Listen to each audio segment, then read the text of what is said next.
Hello, everybody. How you doing, Jeremy? Doing pretty good. How you doing, Donald? I'm good, man. So tonight we're going to be reviewing the 1998 No Way Out of Texas.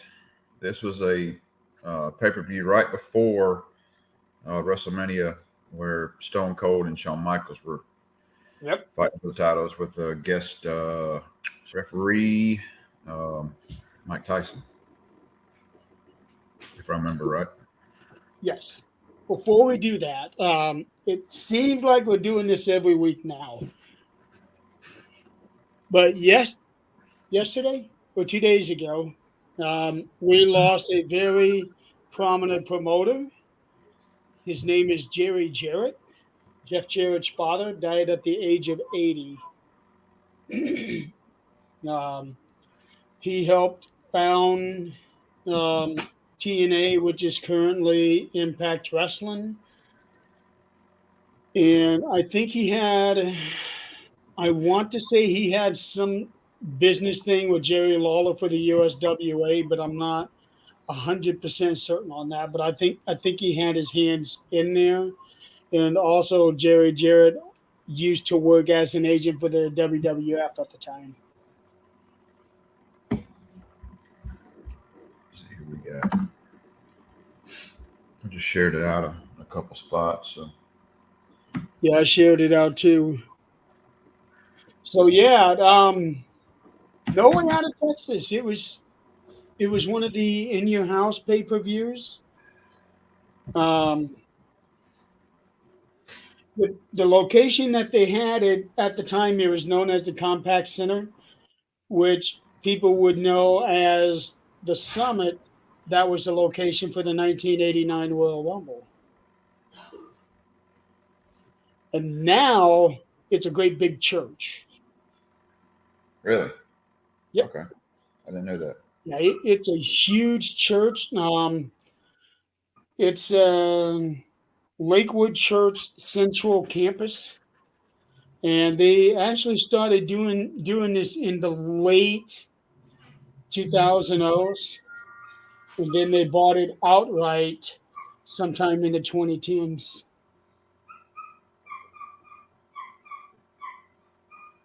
I'm gonna turn my phone off. It keeps on dinging. Who is it like televised preaching, or is it somebody big, or is it just a? I don't know. I didn't know anything about this until I started doing some research on the building. I'm trying to get you tagged here. Sometimes my keyboard does not work properly with the computer, wireless and all of that. Yeah. It gets really frustrating sometimes. So yeah, the Compaq Center is now a great big church, and I'll get a picture of it. It looks really, really cool the way that they did it.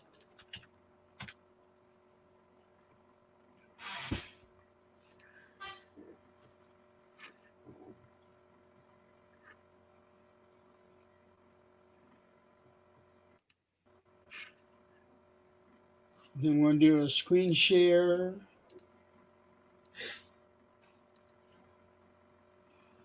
That's what it looks like now. That's a big old church.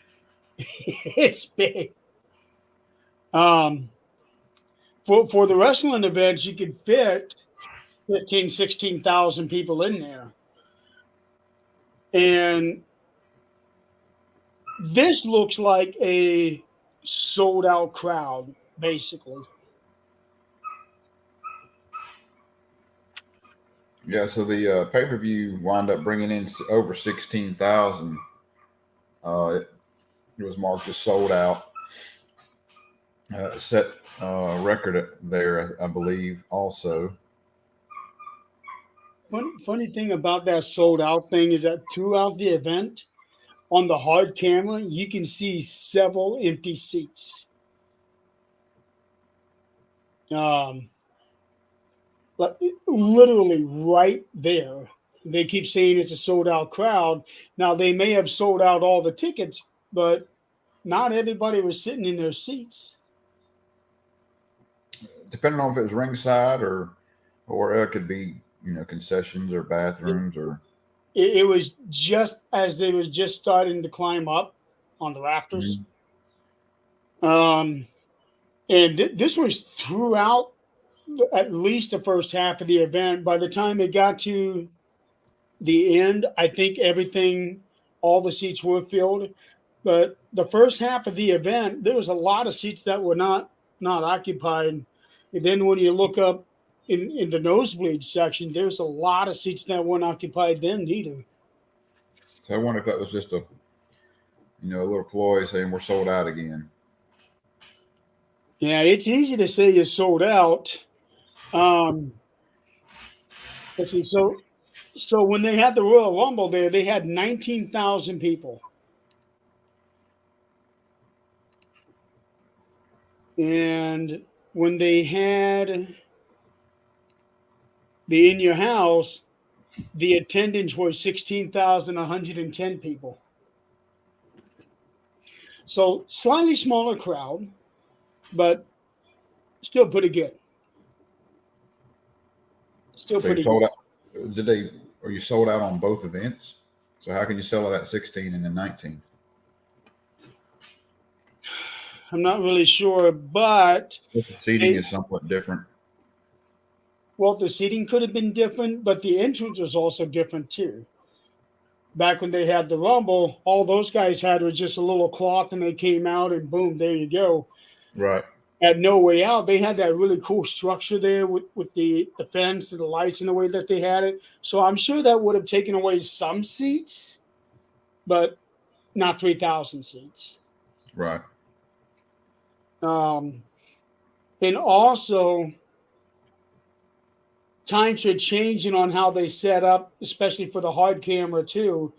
Because today they block off a whole big section now for that camera, and they might have started doing that at this time. But I Right. don't think they did that yet back in the 80s.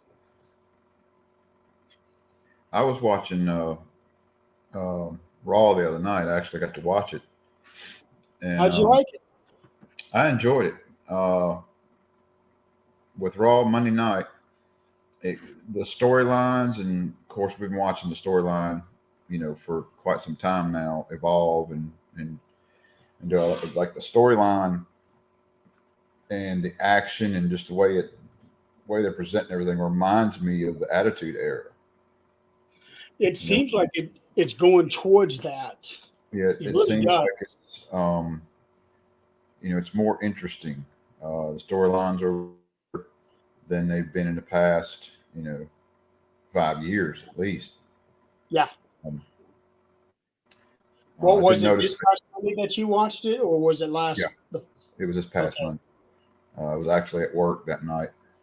Um, but there was a camera shot that I had not seen uh, in a while, or even on a WWE event where your camera guy's up on the ring apron, shooting at your. I think it was during a tag match. You can see your one guy here, and then you see the whole ring there. So he's shooting over the ropes and all. Yeah. So I enjoyed that, really up in your face camera view that they did Monday night on a couple occasions.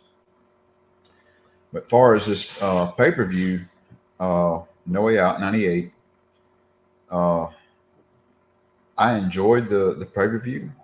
Um, as I was saying before we come on, it was this was a pay per view right before I got back into watching wrestling, and because I took a big break there for a long time, Right.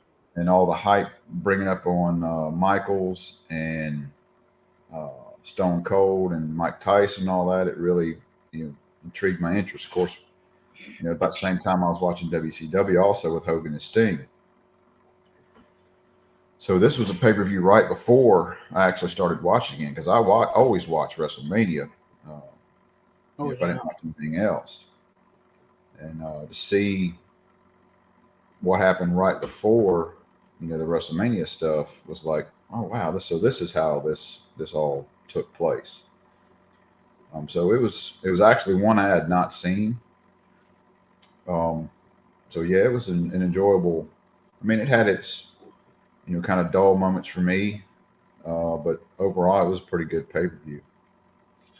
Yeah, just looking at the card when this was suggested to us, just looking at the card, I'm looking at these matches of who they got against two, and I'm thinking, where in the hell did they come up with these? Because they seem at first like just random people thrown against each other. Yeah.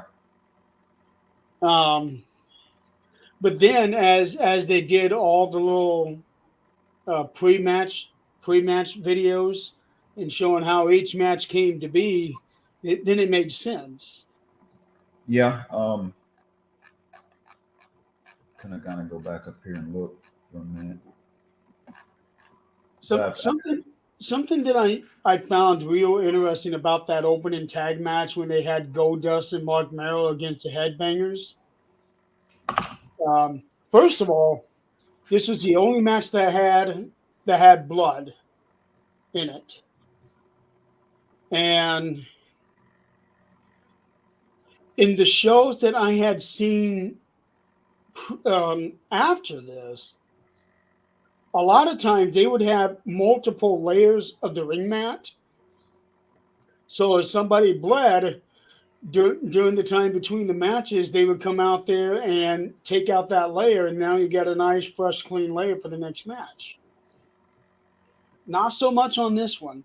This stayed bloodied all the way throughout the event, which was unusual, and I think that might have been towards.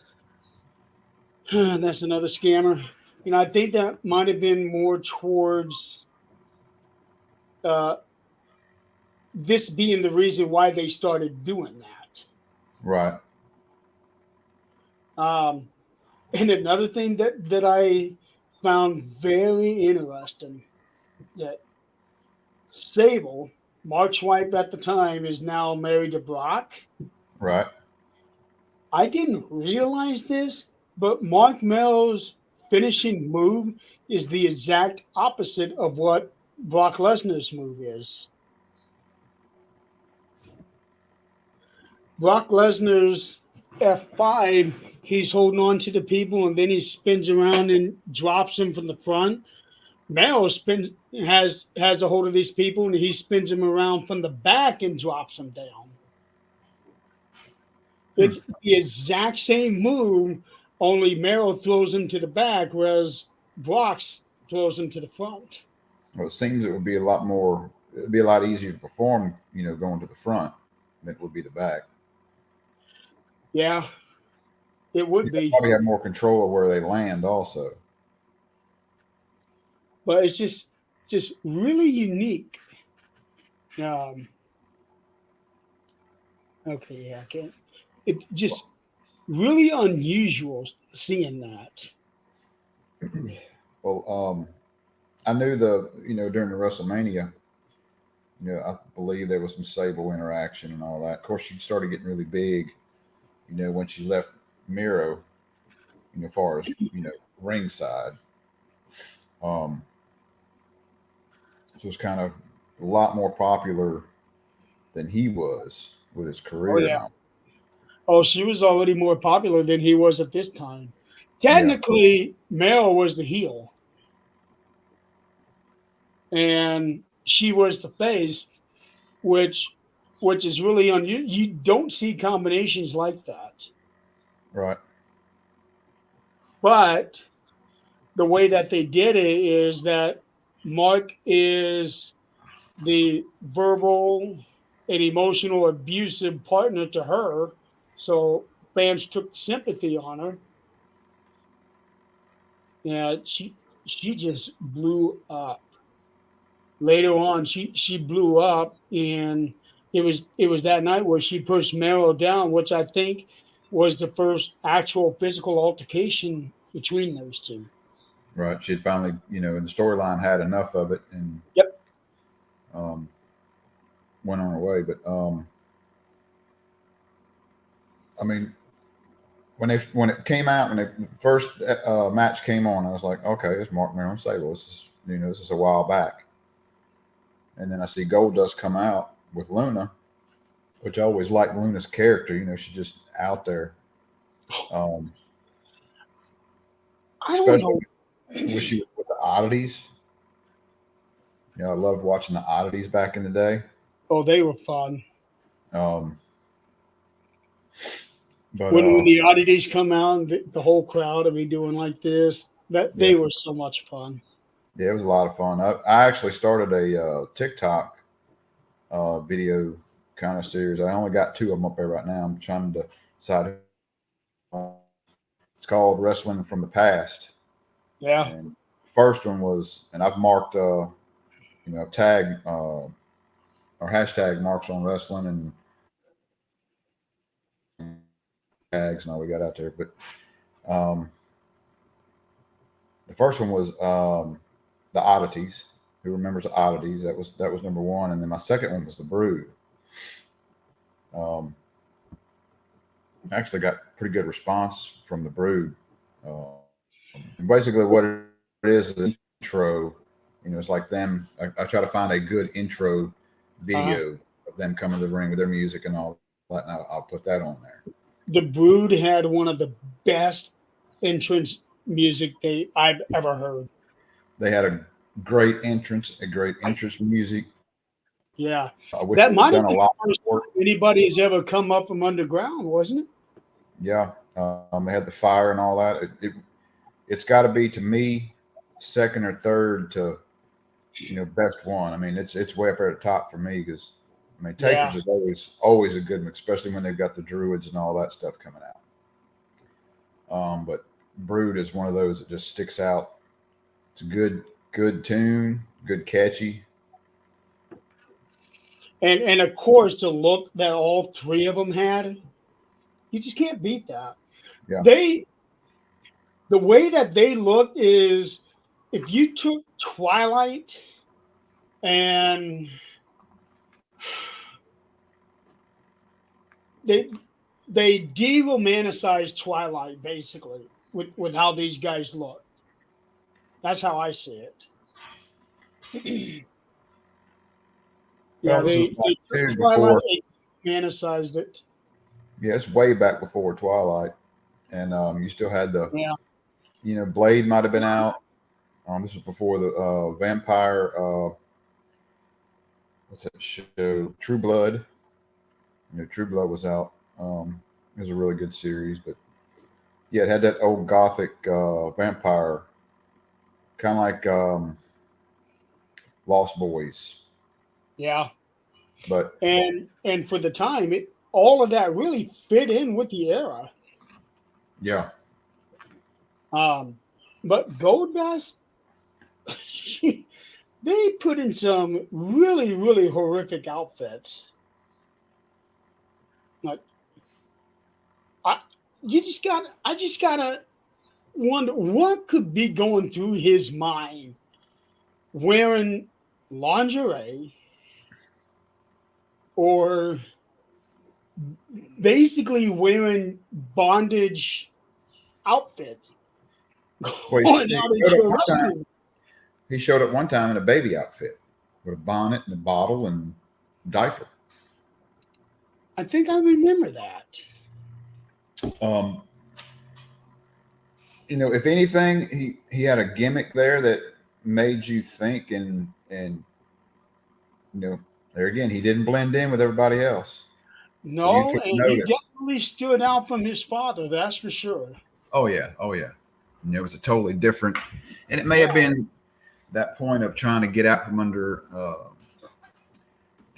his light, getting out from under his namesake and trying to venture out on his own, not to be just son of Dusty Rhodes. Oh Lord. Yeah, there's trouble. Yep, there's trouble. What's going on, Eileen? So, and what was unique about Goldust in this match is that he had that wig on halfway through the match, Yeah, wrestling in that wig.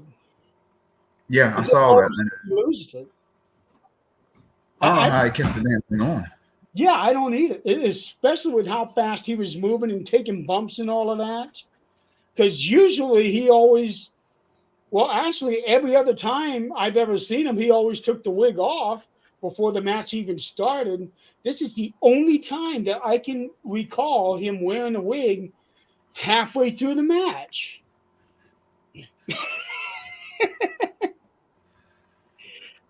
Eileen, he does that on every show. Yeah, because I can see, good. I got my contacts in. So that's the whole issue. I got contacts in. If I don't have my contacts in, I can see up close just fine. It's the far away I can't see. But with my contacts in, like I can see, but like wording is blurry a little bit. So if I want to see, it's like, oh yeah, okay, it's just Eileen, you know. So that's what the whole, I could do like this and go and look really damn old. Actually, with your glasses on and you go up like that, that point you look old. I can do this. There you go. But anyway, that's the kind of thing. I probably need to change my contacts out here pretty soon. 88 years old in the past couple months. Man, I feel like it. I messed my knee up at work a couple weeks ago, or actually back on the 1st. Went to the doctor Monday. Said it's a strained MCL, possible tear. They're waiting for an MRI order to go through so I can have an MRI done on it. And we were talking about that last week.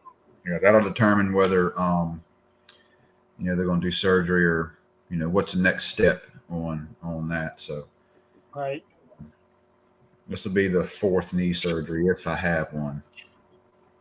Eileen, watch the show that we just watched over the weekend.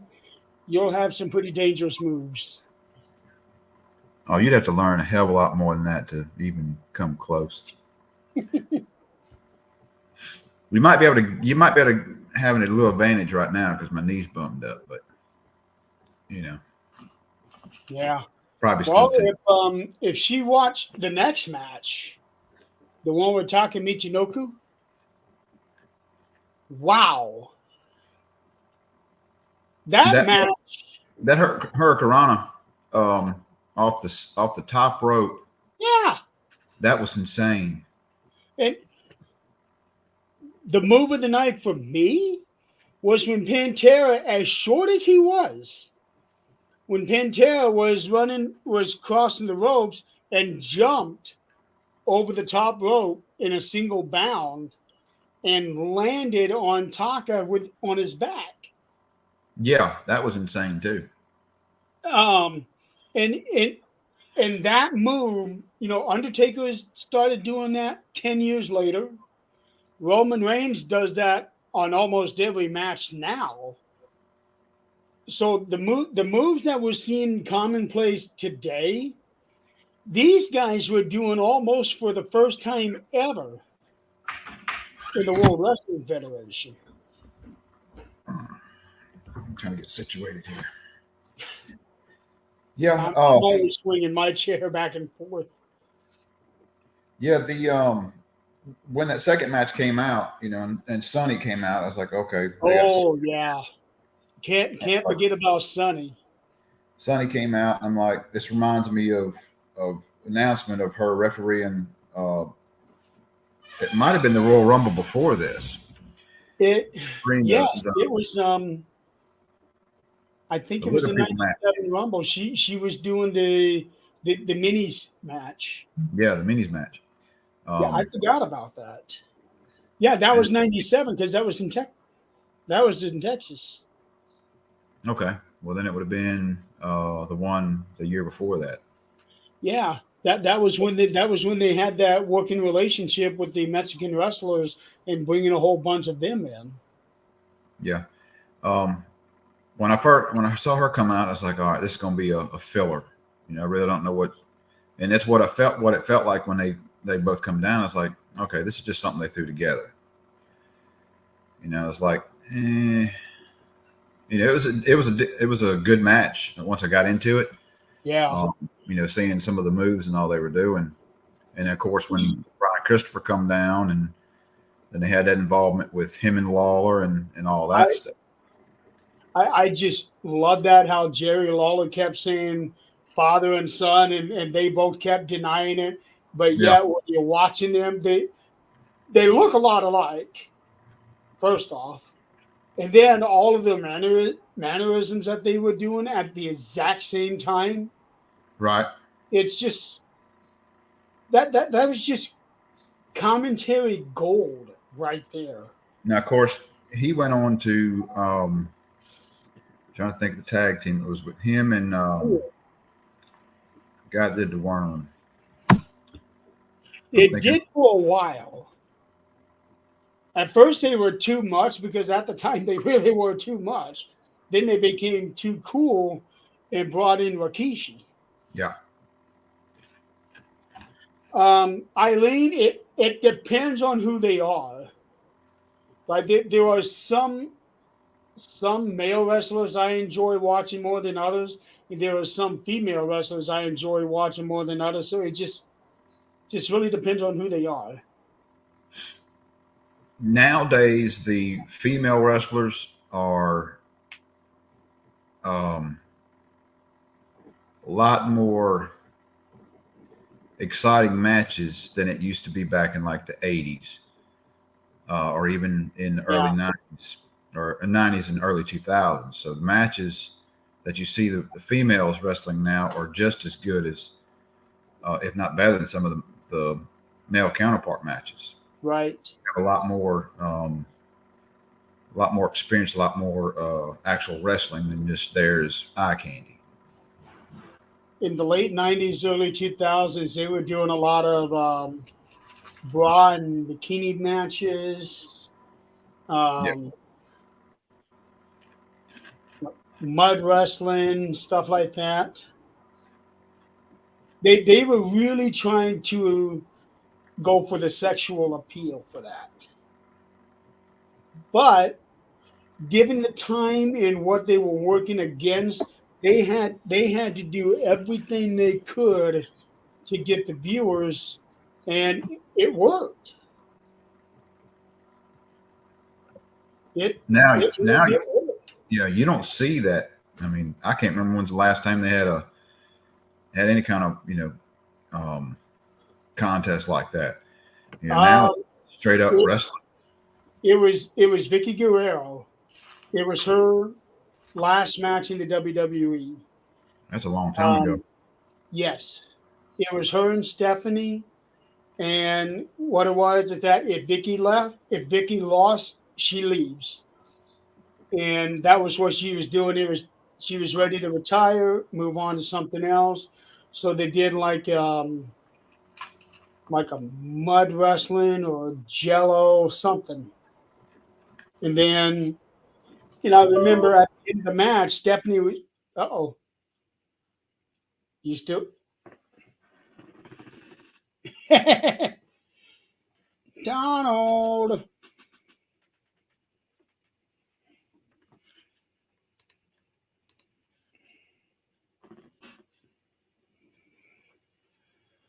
Oh, my. Oh, is that what's going on, Eileen? Okay.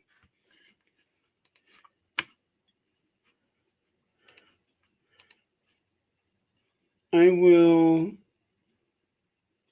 send him a message.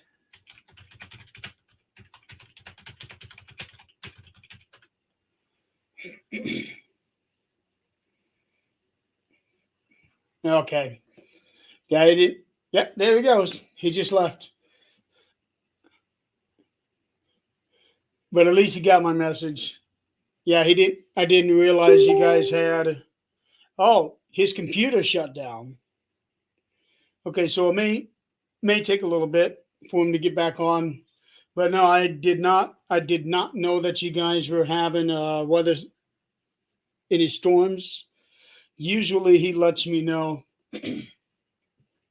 So anyway, um, so the match that we're talking about, Taka Michinoku and Pantera. These guys, to me, they just tore the house down. They were doing all kinds of crazy maneuvers, stuff that we see commonplace today. Well, you could be right. It seems like every week there's some sort of an issue.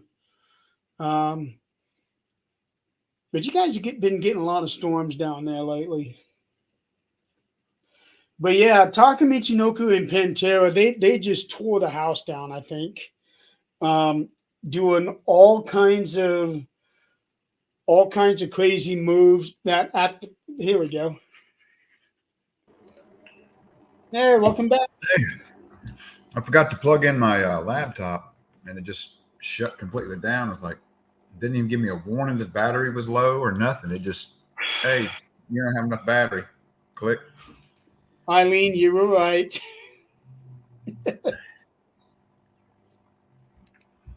I won't comment about you charging your battery. So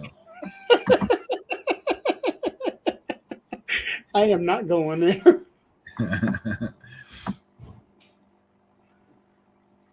Um, just before the match started, Sonny gives Taka a kiss on the cheek. I don't know if you caught that or not, I but did. damn, that would have definitely given me a little giddy up in my hitch. Yeah, they got the adrenaline flowing for that match. Yeah, She's and, and she then was afterwards, she was all over the place, just trying to watch and see what's going on after the match was done. I didn't notice, you know, I didn't notice her there after the announcing part of it. Yeah, um, the part where Taka runs through the crowd towards the hard camera, Yeah, you can see Sonny right there at ringside getting ready to go down the aisle to go back behind stage. But you could see her in that pink dress right there at that entrance. And that dress just stood out because everything else was more blackish, right, more darker colors. So she just stood right out in that dress. And I'm sure that was pretty much the point of it. right. Um, and another thing that Taka did that night that we probably had never seen before is that not only did he just go over the top rope after the match, but he went over the ring post onto Jerry Lawler and Brian Christopher. I must have not caught that. Yeah, that was when the match was done and Brian Christopher was going off in the tandem, and then he took his headset off and looked like he was going to go rushing into the ring. And Lawler From steps the in, ring. stops him, and they're over there at that corner, and Taka jumps over the ring post right on top of him. That might have been one of the matches I was watching late at night and dozing out. I might have missed that part. Yeah, 'Cause I watched it in sections. I only have 20 minutes, 30 minutes here, yeah, and because I watched that match Monday night, and then I watched the second match Monday night. That may have been when I was drifting off to sleep. okay. And but then here periodically here and there, I was watching some yesterday, and let's see, Wednesday. Yeah, I watched the three of them today.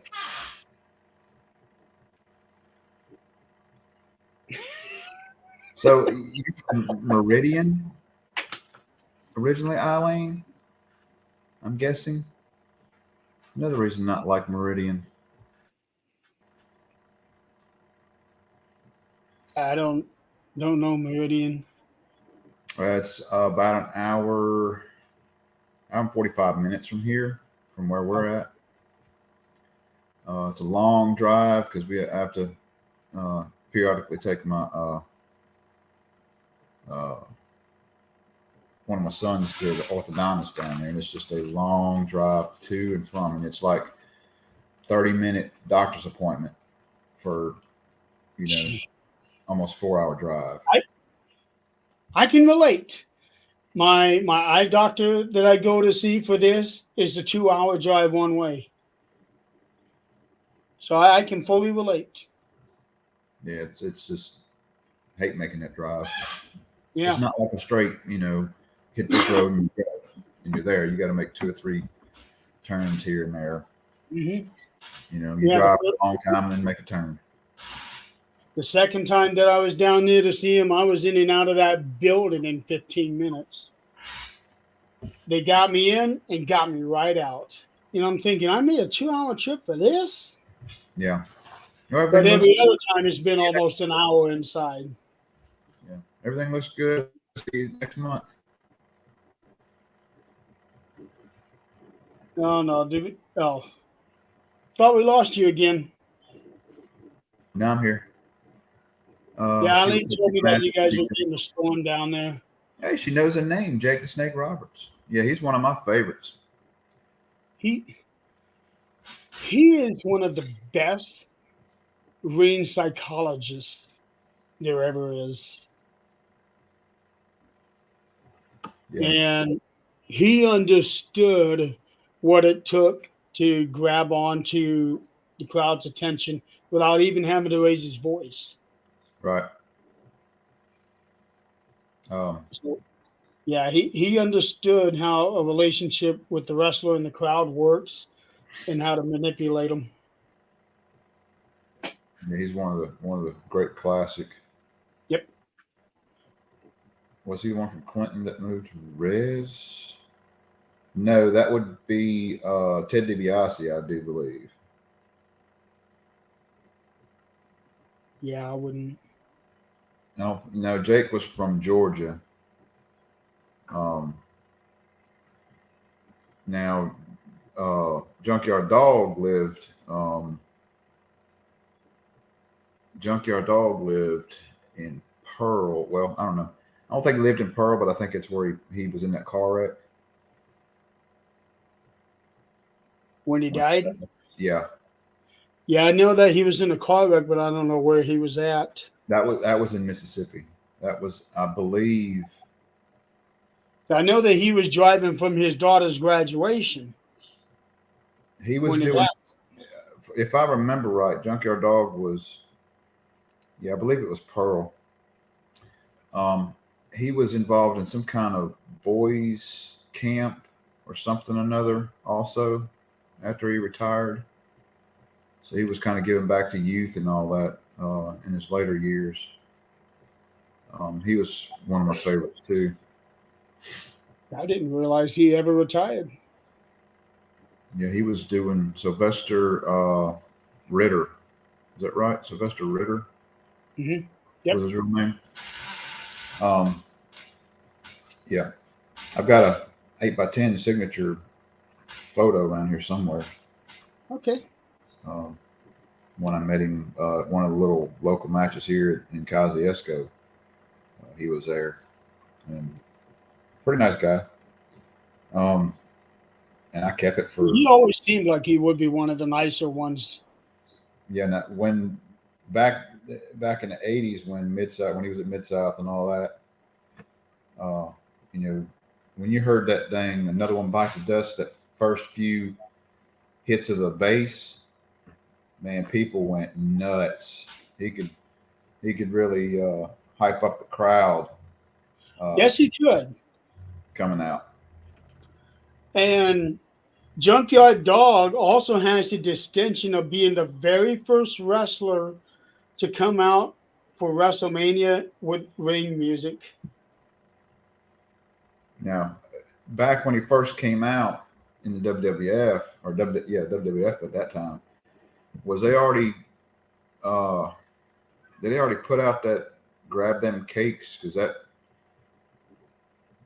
that was just a downward spiral of ring entrance music. Come on. Yeah. Which I can understand, probably the whole capitalizing on the monetary value of their own making up their own music. Yeah. As opposed to using somebody else's ring music. So I have a twin, and he is currently on a show with Mrs. Zach. We did a little thing earlier today. Zach's channel, Pat channel. Next week they are doing a 22-hour podcast it's going to be a long podcast. Oh. He's not going to be on it all the way through, but he's going to be on it most of it. I'm going to be on it, and some of our other people will be on it. So it's basically to help raise awareness for veteran suicides. So that's the whole point. Some people will be coming on telling stories about their days in the military, some of the struggles that they've had or are still going through, things like that. I think Rosie Page is going to be on it. Adrian to be on it. I want to say Eileen is going to be a part of it, but I don't remember. Scott Wilson's going to be on it. You ready to get Eileen on there? Yeah, so that's going to be next Wednesday, starting at 4 a.m. Eastern time. Okay. Lasting until Thursday morning, 2 a.m. Well, I work next Wednesday, so I won't be able to be on the Marks of Wrestling. So I don't know if you want to go on it and do it without me. That's fine. Well, see, that's the thing. That is also going to be simulcasting on Things Network, because I knew that you were going to be at work next Wednesday. Okay. So I just, go ahead and do it here, because there were only two other shows on Wednesday night besides us, and that's Nick Files. And I know he doesn't have an issue with that, because we talked to him about that already. In fact, I think he's planning on doing a segment on the 22-hour podcast. And then Rosie, I think instead of doing her normal show, is going to be hopping in in her normal time. So yeah, we're gonna be doing that 22-hour show on Things Network along with the PAC channel. Okay. And anything to get more eyes on that. I agree. I'm always been, I was not a vet. My family was never in the service that I can, at least not my immediate family, but I've always been a big veteran supporter and all that. Matter of fact, I think my TikTok stuff is, which I really hadn't gotten anything off of it, but that's the charity on my TikTok. Next match was before the next match. They did an interview segment with Cactus Jack and Terry Funk. Yeah. America Online.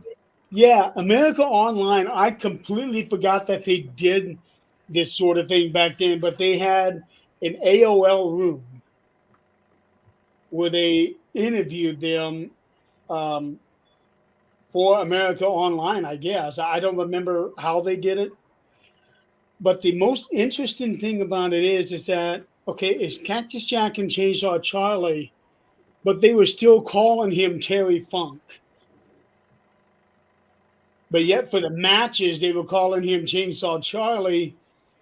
And I'm thinking to myself, I don't recall a time where they ever acknowledged a person's real name like that, even though it is clear as day that this is Terry Funk. Oh yeah, he's one of those guys. I mean, and kind of like Mick Foley. You know, of course, he's got those three. He had those three personas.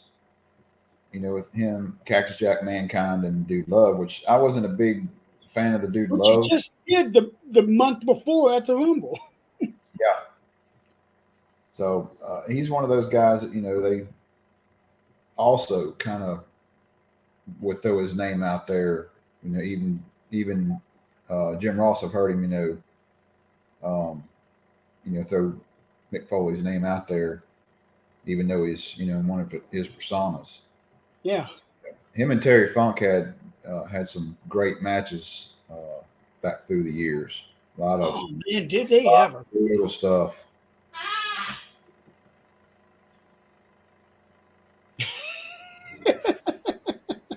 Where'd that even come from? I have no idea. Oh, it must be the Dude Love thing. I wasn't big on the Dude Love version. Probably. That's okay. I'm well deserved of all the trash she's talking. As much hell as I've given her on different podcasts. You know. Yep, turnabout square play. Yep. Took her a little while to, you know, really get up into the come on here and actually, you know, give me some abuse. You know? Yeah. So yeah, the next match was the Quebecers and the Godwins. This one was a surprise. I saw more technical wrestling out of these four guys than I would have ever expected.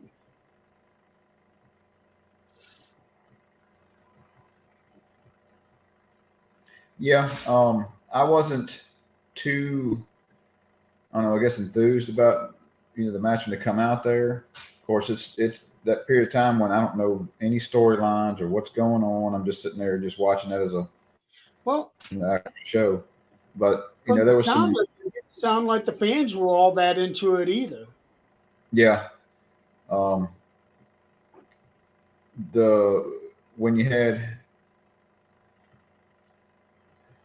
They seemed like both teams were heels. I'm trying to think. That wasn't when the NWA come down, was it? The NWA match was after this one. Yeah. As far as the Godwins and the Quebecers, I don't know, it just didn't seem. The fans didn't seem that interested in the actual match itself. They weren't. But at the same time, during this era, they weren't that big. They weren't all that into technical wrestling either. They wanted the big, you know, fight. Right. So doing the technical takedowns, the arm bars, the headlocks, and all of that, what these guys were doing was completely losing their interest. Mm-hmm. But for me, I was very interested in it because they don't do stuff like that.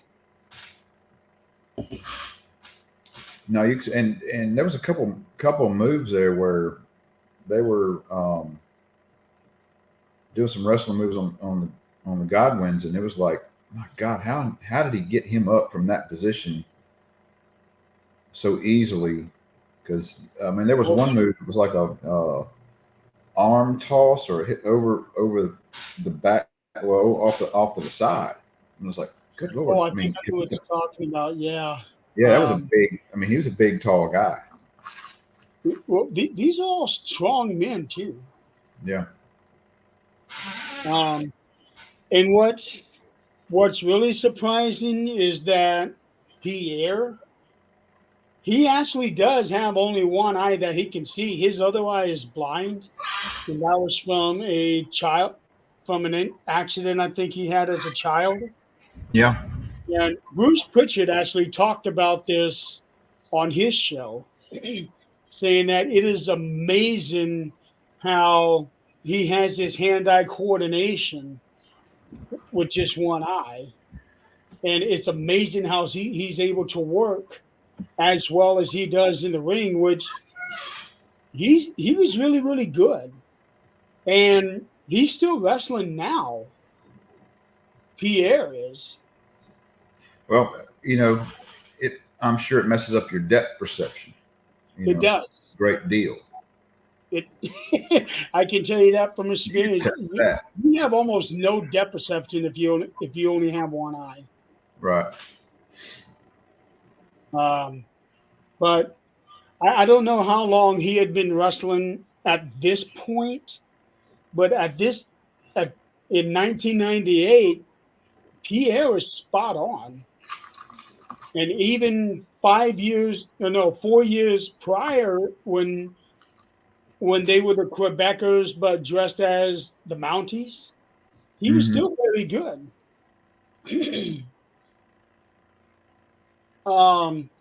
That finishing move that they had, dangerous, but still good.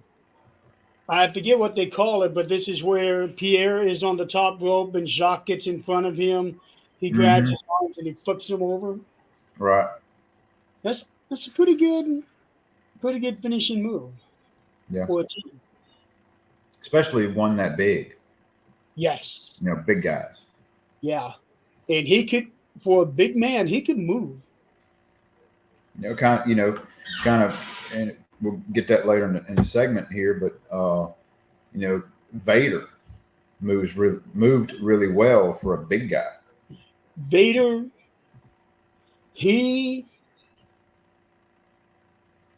was an anomaly.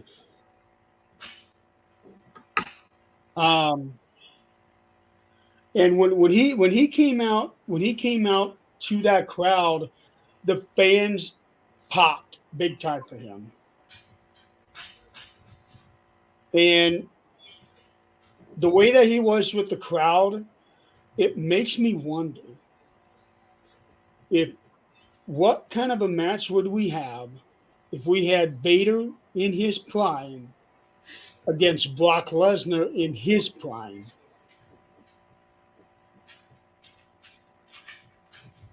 How big of a match would that be? Well, Vader would, he has that Vader salt, coming off the top and doing the moonsault. For a man his size, and even Bam Bam Bigelow was the same way. For men their size, they have no business even trying to attempt doing a moonsault, let alone being able to do a moonsault. Right. That's like, going back with the Brock Lesnar tried that, forget what pay-per-view it was, but Star Press. Yeah. No, he climbed the top rope and it wasn't a moonsault. It was I think it was the Shooting Star Press. Yeah, Shooting Star Press. And it was like, when I saw him climbing the rope, I was like, what the hell is he doing? And when he hits, he was too far away. Yeah, he almost killed his head. He's very lucky he didn't break his neck. He's lucky he didn't die from that. Yeah. On pay-per-view, even. Yeah. But yeah, Vader, I forgot how very talented Vader was. And it reminded me watching him back in the WCW days. This man was a monster. And he was legitimately tough. So tough that when he was in Japan, he had his eye knocked out. And he pushed it back in and continued on with the match. How in the hell? And he was fighting another tough wrestler, Stan Hansen. You didn't know about that story? No, I can't Yeah, imagine your he eye was in a going out of match with socket. Stan Hansen, and Stan hit him so hard that he popped his eye out, and he had to push it back in. Gosh, I can't Yeah, imagine. I can't imagine the kind of pain that you'd be in. I can't either. And then you're popping the damn thing back in with, With his hand. yeah, just, oh, that's wild. Yeah, I was reading an article recently about it, and he yelled at Stan right after it happened, like, "Hey, what the hell, man?" Something like that. But yeah, Vader. Not only was he tough in the ring, but he was one of the legitimate tough. Tough guys. Yeah, he's definitely some. I've got I, enough. I've got yeah, I enough don't want issues to do over the that. past. I've had enough issues over the past 10, 12 years to last me a lifetime. Yeah, You know, knee and surgeries, shingles, broken arm, almost cut my hand off or cut part of my hand off. cut it Uh, off. yeah, I've got a scar. I've got a scar. Can't really see it on here, but I can see it. yeah, it goes from like here to right into there. Let's see if I can get it right. So you almost cut your thumb off. Here, and it comes down. I was doing some remodeling on our other house that we were living at the time, and I was trying to do something stupid with a 2x4, trying to rip a 2x4 with a miter saw. And of course, the guard was messed up. Of course, I had it up. I'm out at home by myself on a Sunday afternoon, Jeez. and I'd already cut one. As I got it in place because I was building a box for an old air conditioner vent, so I could basically, box it up, put another piece of plywood on it, cover it up. It was on the floor, and I sit there and pull it down. When I did, the board kicked up and slung my hand up into the blade, Ouch. and I'm like, So how much feeling do you have in your hand then? it's numb, right in that area, and it's numb like over here on this area. But That's it. yeah, I mean, it cut deep. I'll send you a picture. I got it on one on my phone somewhere. I'm good. I don't want to see that picture. It's I'm rough. good.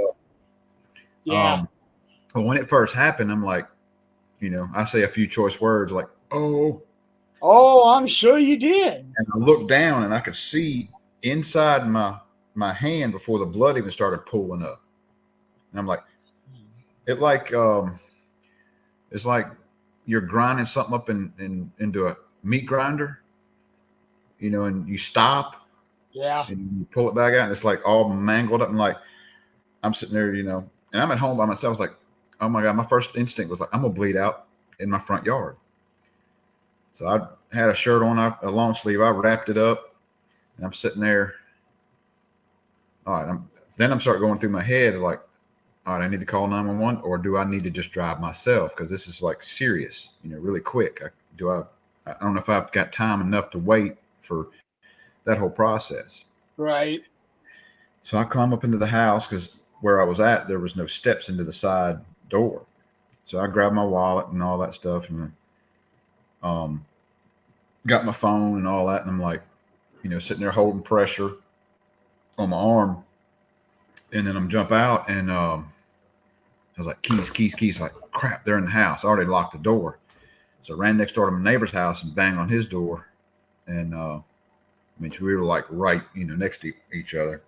Say, I need you to take me to the hospital. Like, I said, I cut my hand on the miter saw, like really bad. I need you to take me to the hospital.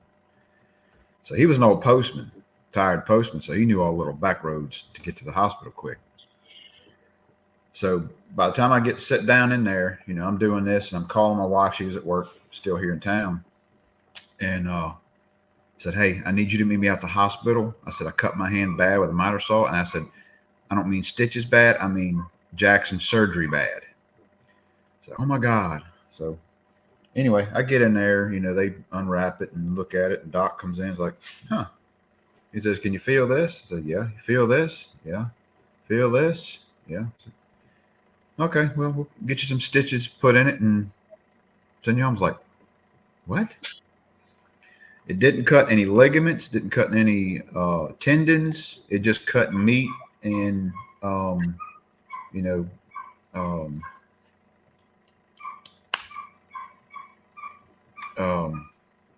nothing important. Cut some nerve endings, obviously, but didn't cut anything that was vitally important to the function of my hand. And my hand was swell up for a while. And I'm looking at my hand now, thinking about it, and I'm like, how? Yeah, I got very lucky. I mean, and You did. even right after it happened, you could see the deep cut. Yeah, I can there. see that. It was barely nicked when it got close to my thumb, because if it had been any harder, it would have cut this whole section of my hand off. It would have cut all that off. I'd have been walking around like this. Right. But man, yeah, I don't want to relive that. But nowadays they probably would have been able to reattach that.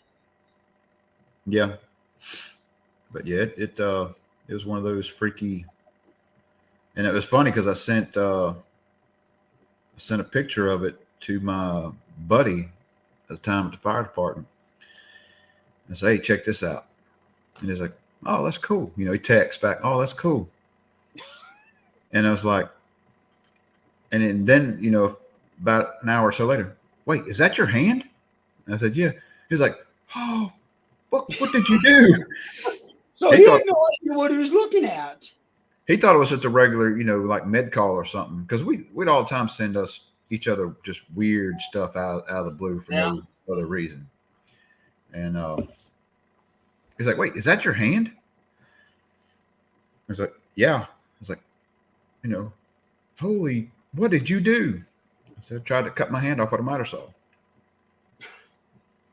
Yeah, I don't worry about sending me that picture. I'm good.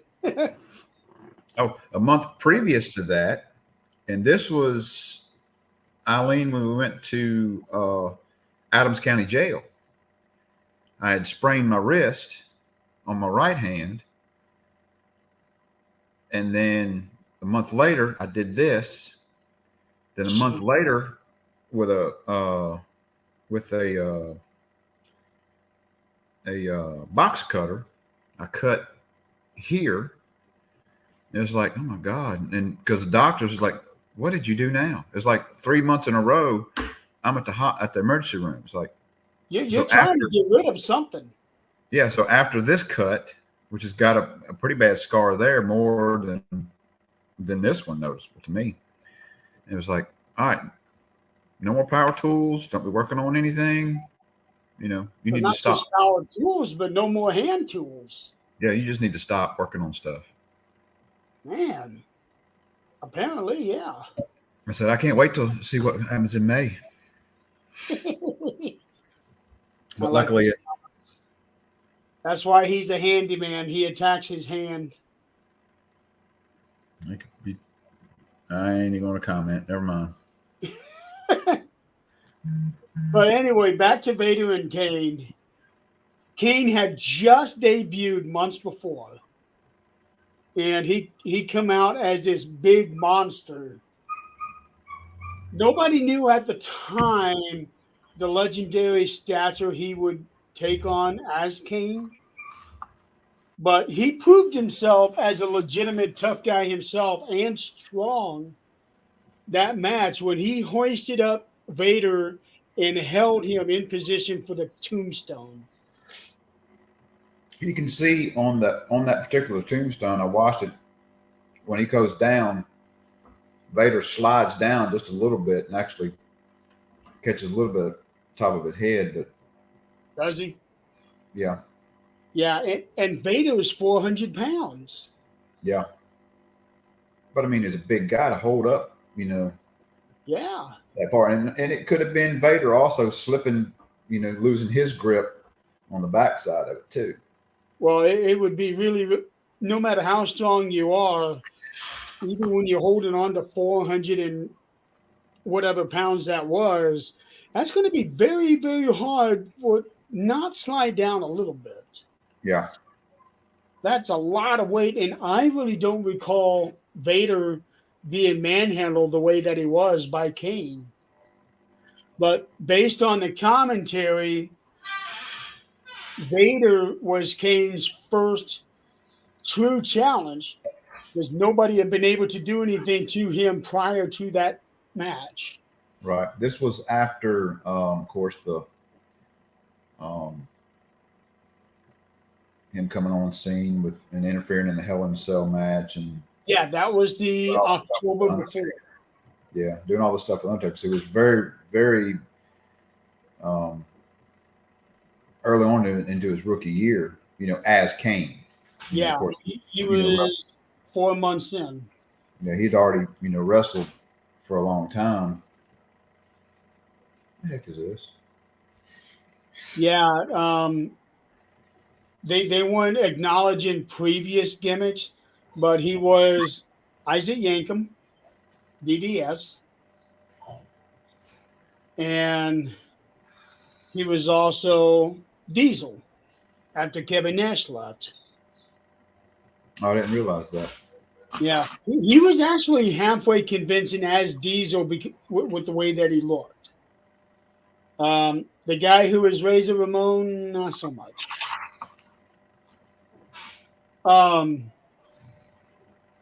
The War of Attrition match. Nation of Domination versus Ken Shamrock, Ahmed Johnson, and the remaining members of Disciples of Apocalypse. Crush had left the WWF back in November in protest of the Montreal Screwjob. Mm-hmm. So that left Chains, Chains, Skull, and 8 Ball as a trio, and they didn't really do much with them at that point.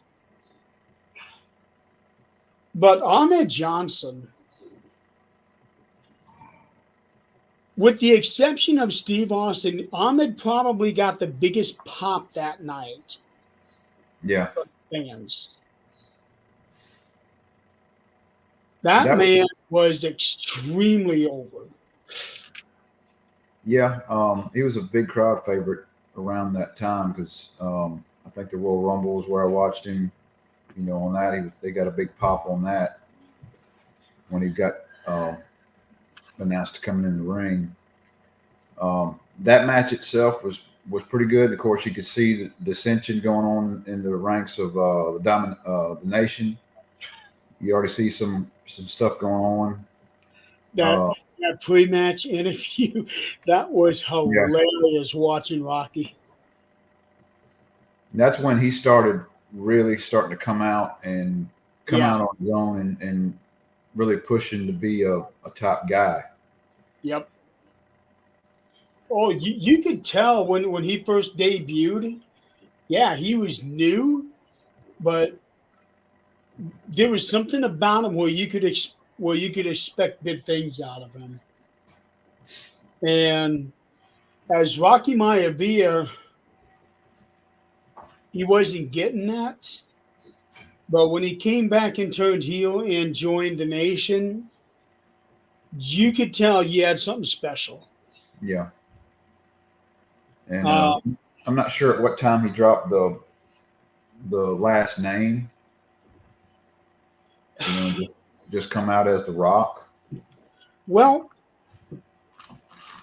Jim Ross and Jerry Lawler were referring to him as The Rock, and he was referring to himself as The Rock. But Howard Finkel, I don't know if you caught it, but Howard Finkel still called him Rocky Maivia. Right. When they were all coming down to the ring. So I think that they were in that transition period where okay, officially he's still Rocky Maivia, but we're calling him The Rock. But after we call him The Rock so many times, now his name is going to be The Rock. Right. It's kind of that, you got to forget, got to throw it out there a few more times and make Yeah. everybody, catch on to that. This is The Rock. And if you remember, that was exactly what he did when he moved on to Hollywood. His first few acting credits were The Rock. And then he became Dwayne The Rock Johnson. Then he just became Dwayne Johnson. Right. So, that was exactly right. It was a matter of getting the people used to that name.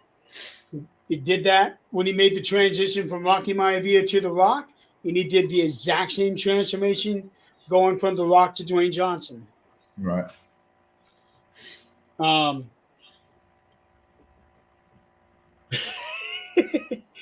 Good luck with that, Eileen. Yeah. Everybody's got their fantasy. Yeah, but the pre-match interview where The Rock was doing all of those facial expressions, and then The Rock, the champ, all of that, and there towards the end where he did that big eye roll, I lost it at that point because everything was so funny already, but as soon as he did that eye roll there, I couldn't help myself. I lost it. I was laughing so hard. He really got into that character and made those subtle changes, through his career to really stand out, with the whole eyebrow raise and the people's champ and the eyebrow. Catchphrases. Yeah, he became the biggest star there ever was. Mm-hmm. But I want to go back to Ahmed Johnson. Have you ever seen a wrestler that wears 6 knee pads? Have a good night, Eileen. I'll see you tomorrow. See you, Eileen. Thanks for coming in. Have you ever seen a wrestler that wears 6 knee pads? 6 knee pants? Yeah. So you know how the wrestlers have the regular knee pads on? Right. He's wearing 2 more on top on each leg. Really? I never paid it no mind. Well, it's just that his getup was unique. It was almost like he was wearing the long tights, but they were cut off in the back. But when I started really paying attention to it, on one leg, he alternated colors. On one leg, his knee pads go red, black, red, and on the other leg, it's black, red, black. At least it was that night. Trying to look at Yeah, it was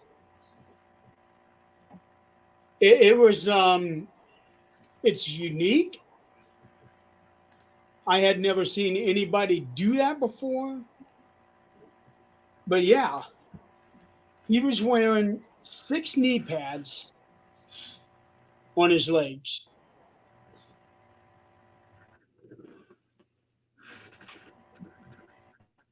Let's see if we pull up some images. and he looked very much like he could be the next world champion. Okay, I see what you're talking about. What's that? I see what you're talking about. Yeah. These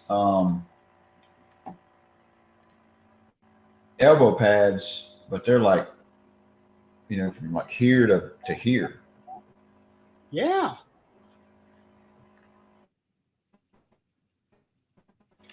I'm not quite sure why he did that. May have just been, one of those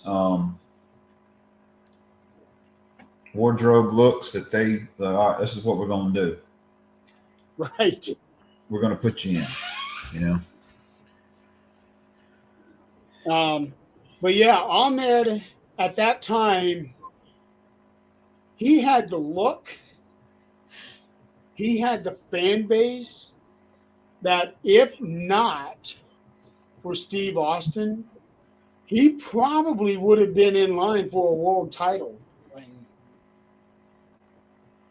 But I watched this little video of before Sid got the title, that they were gonna push Vader. Yes. They were pushing Vader, and something he did something. I can't remember what it was. Something happened, and it was SummerSlam when he had that match with Shawn, and that's what it was. Yeah, and Vader was supposed to have been facing Shawn at Survivor Series instead of Sid. Right. And Shawn said no. Yeah, Michael said he didn't want to work with him anymore. Right. So that's what I know what it was. He was supposed to move. He was supposed to have moved out of the way on an elbow drop, and he didn't. And he said something to McMahon about afterwards, like he doesn't want to work with him anymore. And that's kind of how Vader got kind of pushed to the side, more or less. And Vader should have gotten the world title because he was the world champion in WCW. He left without a title. Yeah. You know. So when you look at guys who are believable to be world champion, Vader was definitely one of them, without a doubt. I think Ahmed Johnson would have been very believable as a world champion. Yeah.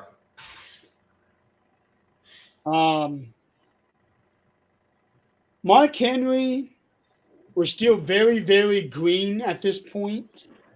Yeah, he was still in his rookie year. Yes. Kama.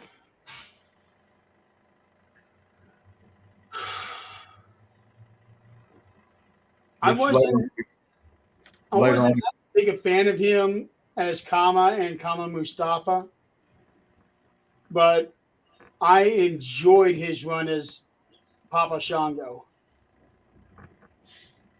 I enjoyed it when he was the Godfather. A lot of people enjoyed him as Godfather. that was a good. And now when he comes out, that's what he is. You know, if he comes back to, pop out there, and when they bring some of the older guys back in, that's what he comes out as, the Godfather. Yep. A lot of people enjoyed that, but this is just him having fun, and that was exactly what he said. He's already done all of this wrestling. Now let me just entertain. Right. And it was actually his wife that came up with the Godfather gimmick. Really? Yeah. She's the one that came up with that whole persona. He said that his wife saved his life and his career. Well, he really got into that character and all, and looked like he had a great time with it. Well, the Godfather is basically just him amped up. Right. And that's usually where people hit their peak, is when, okay, I'm just going to be me, but I'm going to turn it up a little bit. Yeah. And it works for Godfather. Well, I was looking at. I need to step out for just a minute. My battery's dying, so. Okay. I'll be back in a minute. Okay. Let Jeremy charge his battery and all that, but kind of going into another person that was in that pay-per-view we talked about earlier on, Goldust. Goldust, of course, everybody knew, was Dusty Rhodes' kid, his firstborn. And so when he come out with Goldust, he was just totally different than the way his dad perceived or had the gimmick coming in, wrestling off. When he started dressing up in just the weird outfits and all that, it was like that shock value, I guess you'd say, him coming in. What's he going to do this week? How's he going to dress this week? So I really enjoyed the Goldust gimmick. Funny story with the whole Goldust. Do you remember the Tourette's syndrome Goldust? I was watching a video on that a couple days ago, right after I watched the Mark Merrill match with him. And he was talking about how that all came about. He said that he had watched some kind of Jerry Springer episode where they had these, younger kids who had Tourette syndrome, and they were just sitting around, and they had a big panel of them that said these two kids were going back and forth cutting each other, the whole Tourette's thing. And so he just thought that was the funniest thing. So on a plane ride, he was sitting next to this older lady, and Goldust was already doing kind of stuff in the backstage area, because he said, you're sitting around, you're bored, you're doing this, you're doing that, and you try to lighten up the mood, some, and have a good time, when you're not in the ring and you're backstage just sitting around chit-chatting. So on the road, he started coming up with this Tourette stuff. And he just started, doing this crazy stuff, and people was, the guys started laughing, just dying. And he was already doing it, and that's when somebody said something to Vince about it, and Vince was like, is that how the whole artist formerly known as Goldust thing came about?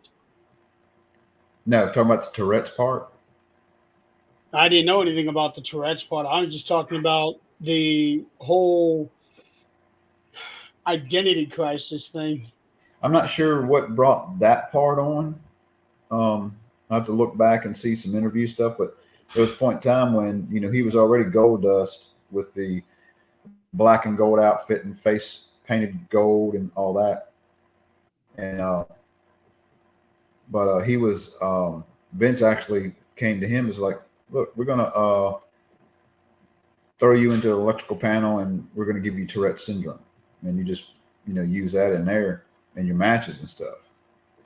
So it was very funny, especially the back scene interviews and stuff like that. When they're sitting around talking, he just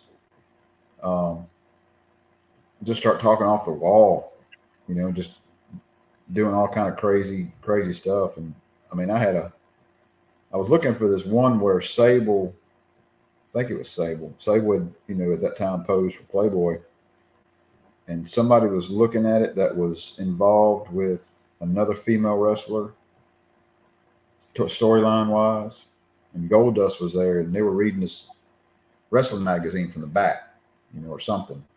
And the girlfriend comes in, and they're sitting there looking at it. They're sitting there, I think it was Booker T maybe, and they're sitting there doing this and doing this. And then the girlfriend comes walking in there like, oh, yeah. And then Goldust is back here in the back of it. That would have been at least 4 years later. That was when Booker T came in. Yeah, and he said, Goldust is like, fake cover. And because they were looking at the Playboy edition inside the magazine. So he kind of ratted the guy out on that. But it was funny the way they put it all together. Let's see. Was Sable the first Playboy? I thought she was. Yeah.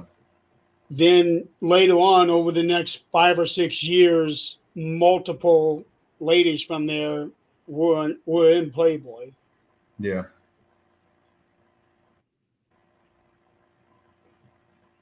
Huh. Yeah, because I remember Ashley was in Playboy. China, you had the China one. China, she was in Playboy. Maria? Was she one of them? Yes, I believe you had her, and then you had Tori Wilson? Tori Wilson, and then I believe there was one with Tori and Sable together. I don't remember that one. But yeah, they kind of that was back on that whole attitude era and the Yeah. whole sexuality, drive. Everything they could do to get eyes on him, but it was working. Yeah, Um, what about Jeff Jarrett versus Bradshaw? that that to me, I thought was a really good, uh, a good match. I was surprised to see the NWA coming in, Jared and the Rock I and Roll I Express. wasn't expecting that. Yeah, I wasn't expecting Rock and Roll Express to come in, right behind them because there was always the baby faces, Yeah. for years. And one of the uh, my childhood, favorite tag teams, them and the Fantastics back in the day. Yeah. Um, but yeah, that was a surprising thing to see them on the heel side of things. I know. I wasn't expecting that. I guess coming in with the NWA, Yeah. that whole thing. You already got your baby faces being your WWE or WWF people, and then having them come in. Of course, you got to push them as the heel. And this was not Ricky Morton's first go around as a heel leader. Because in early WCW, he turned against Robert Gibson and then became Richard Morton when they were in the York Foundation. The York family. Yeah. The York Foundation was led by a woman named Alexandra York, who later became Marlena in WWF before they started using her real name of Terry. Um, but You in talking those about? days, she was bringing in wrestlers and giving them proper names. Ricky Are you, Morton became Richard Morton. Terry Taylor became Terrence Taylor, and so on. are you talking about Terry Runnels? Yeah. Okay, I didn't realize she was over in WCW. Yep. That's where she started, and that was where she met Dustin. Okay. So they got married. They were already married by the time he became Gold Dust, and then she would come in a couple months later. Now I do But remember that. yeah, but yeah, the whole Jeff Jarrett Bradshaw thing. One, I had forgotten how quick Bradshaw was, and the fact that he could kick you in the head without even trying. Mm-hmm. He could get his legs up that high. And that was whole. Now him and Bradshaw were tag team up until Barry like, Windham. yeah, They were a tag team just months before. right, until they had a missed cue supposedly in the storyline, and come to find out it was on purpose. I was reading that in the storyline of it because he actually hit Bradshaw hit him with a clothesline, not Bradshaw, but Wyndham actually hit him with a clothesline by accident, Yeah. but he wound up turning on him during the end of that match anyways. So it was kind of a planned deal. So that kind of spawned that whole feud for a little while. So when these guys came out with Jarrett and Bradshaw and one, the way that Bradshaw was swinging that hook on his rope, he had to have come this close into hitting those guys. The way that he was swinging that thing so wildly. I think I'm froze up. Can you see me? Okay, I'm here. Yeah, you did not freeze up on my end. Okay. So that's kind of Well, odd. it's probably me. Well, Eileen did say that you guys were having storms in the area tonight.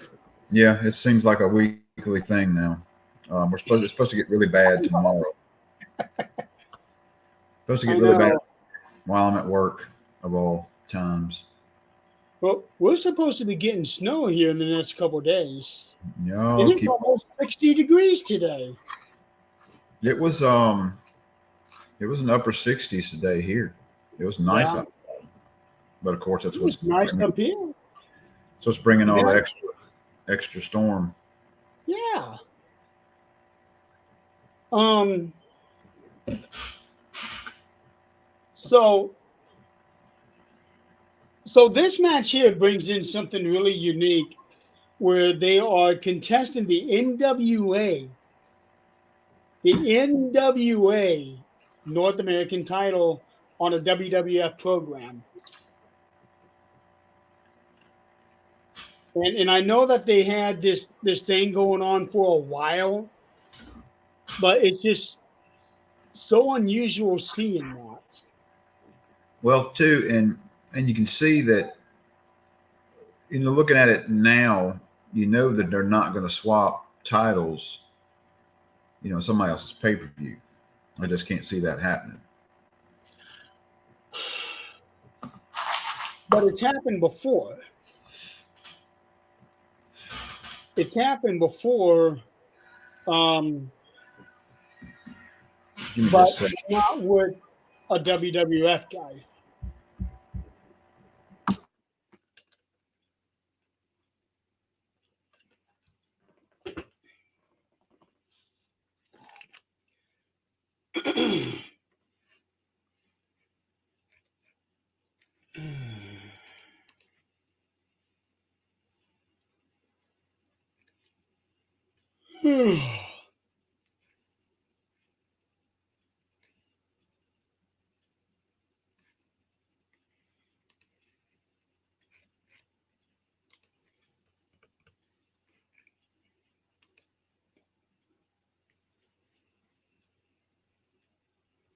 Jeez.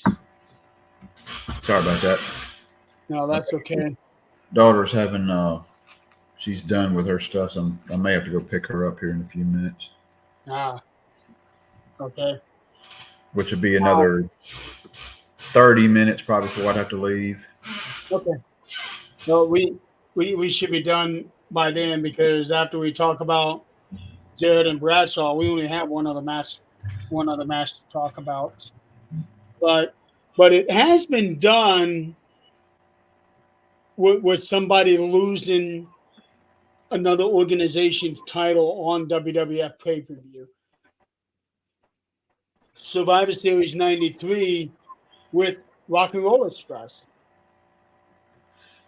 come in as Smoky Mountain Tag Team Champions, taking on the Heavenly Bodies, Tom Pritchard and Jimmy Del Rey. But they were also Smoky Mountain wrestlers, and Rock and Roll Express lost the titles to them on Survivor Series '93.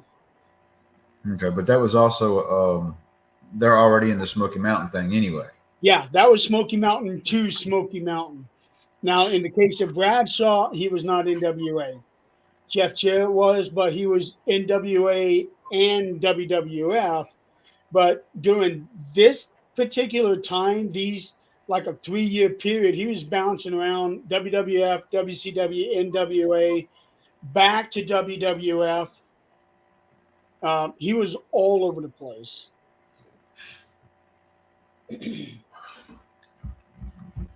So it's no surprise that Bradshaw didn't win the title. But I like the fact that number one, Bradshaw had only been wrestling for 6 years at this point in his career. He was less than 4 years in when he joined WWF from his actual debut. So already to get to that point that early in his career was amazing.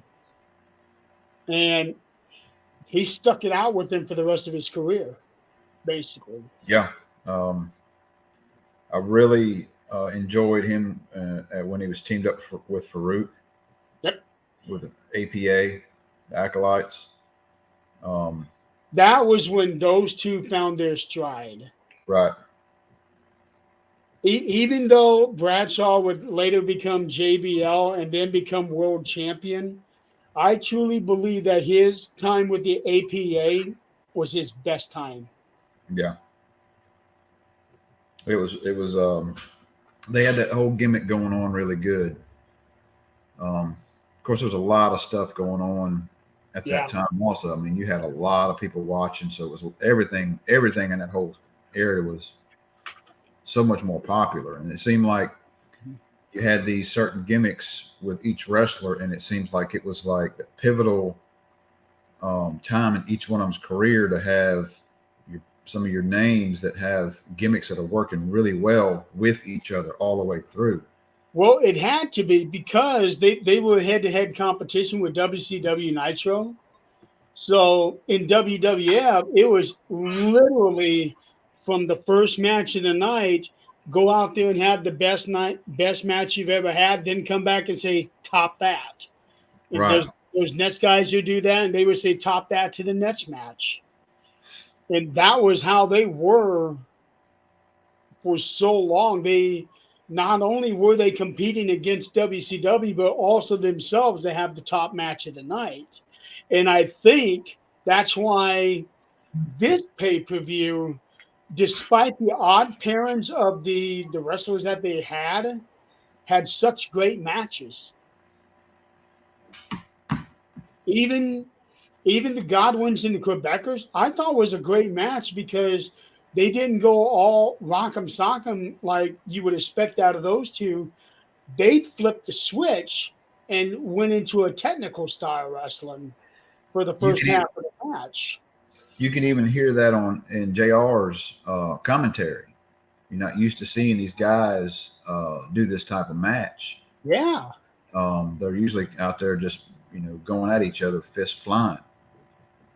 So yeah, it was a Right. good change and showing our actual skills.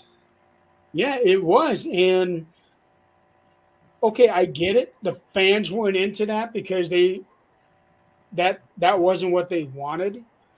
Also, having a heel team versus a heel team never really appeals very much. Right. But I really liked it for what they did.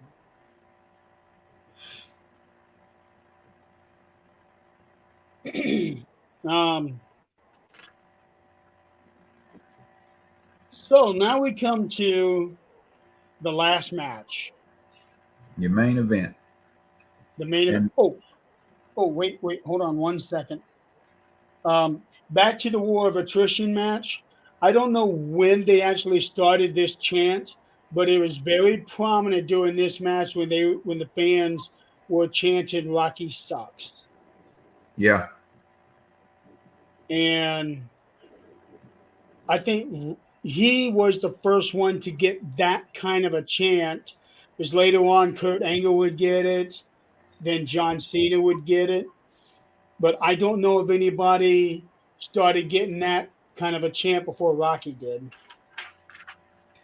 now I remember when Kurt Angle would come out. I mean, it was like, and it was hilarious. You got during his match or his intro, you suck.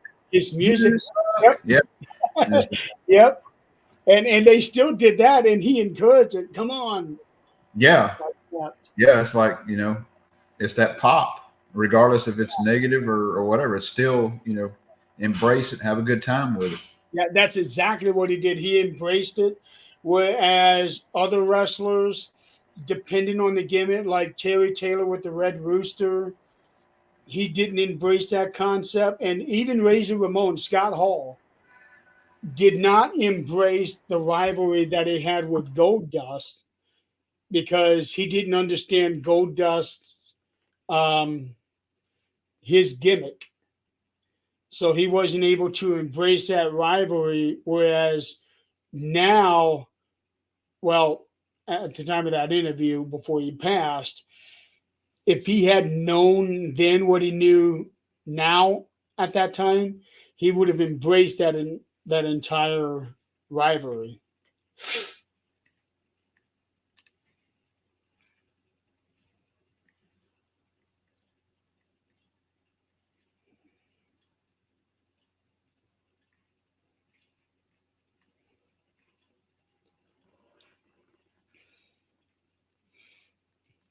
So, ladies and gentlemen, while we wait just a minute here, um, as soon as he gets done with his phone call, we will go right into the main event, which, as Jim Ross would say, was a real barn burner. Would you say? Yeah. So the main event, as Jim Ross would say, well, it was a slobber knocker, but he also would have said that this was a real barn burner. Yeah, that match made the night for me. That was by far the best match on the ticket. When they first started coming out, and of course, let's go back a little bit where you had your mystery partner for DX. Yeah. Through the whole thing. Yeah, they were talking about that at the end of every match. We still don't know who's going to be the eighth man in this, the eighth man in this match. Yeah. So when, and this was a point, I'm guessing, where the New Age Outlaws and DX were still kind of two indies, because they were, when he gave the promo, as he usually does, Road Dogg comes down, the WWF probably brings to you, he didn't say DX. Right. At that time. He and Billy Gunn did not become part of DX until after WrestleMania when Shawn left. So they were just kind of in cahoots with each other. But the way that they worked together, it was clear that they were going to be together. Right. This was, like I said before, this is when I really started getting back in. So, it was surprising to me noticing that on this pay-per-view that they're two separate entities, coming together. I was like, well, this was so used to seeing D-Generation X proudly presents to you. Right. Just like, yeah. And this, you didn't get no crowd interaction, going along with it either. They were just listening to it, and later on, the crowd would actually get into the whole saying, the whole. I could be wrong on this, but in terms of the crowd getting into it and actually either repeating or saying along what you're saying, this might have been the first time that wrestlers had gotten the crowd to join them on that. Because I don't really remember anybody before them repeating or going along with what they say as they're saying it. Right. It was definitely after that WrestleMania when it really started getting big, because they brought that they really pushed the DX thing. They did. Way out. And I don't think they started the whole crowd saying "suck it" until after WrestleMania. Right. Shawn Michaels was saying that to the crowd a lot. I remember that. I remember him just casually walking down that ramp. Right. I remember seeing that clearly. And it pissed a lot of people off too. Yeah. I know my mom wasn't a fan of that. That was a big thing, back in that time. You just like, It was. people Yeah. at kids at school would be, Yep, they did. Oh man, how many kids got detention because of that? there ain't no telling. But Yeah. yeah, that was a good. Um, But the best thing DX had ever done was when they started to show off saying, okay, we got this letter from USA corporate. We are not allowed to say these words. And USA came back to them and said, we love it. Keep doing this. That made DX. I'm trying to remember that. It was when they were starting to become very risque. And then USA was trying to say, hey, you guys need to cool it. You guys need to bring this down. Um, because everything that they were doing was completely against their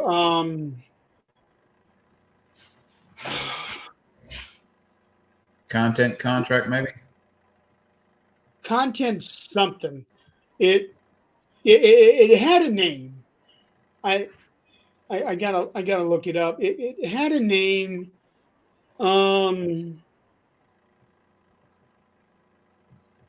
because I remember finding this under Stephen King actually. Stephen King. Yeah, the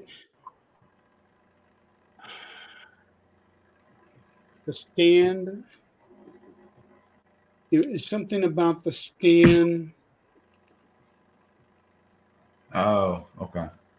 Standards and practices. Standards and practices. That's what it was.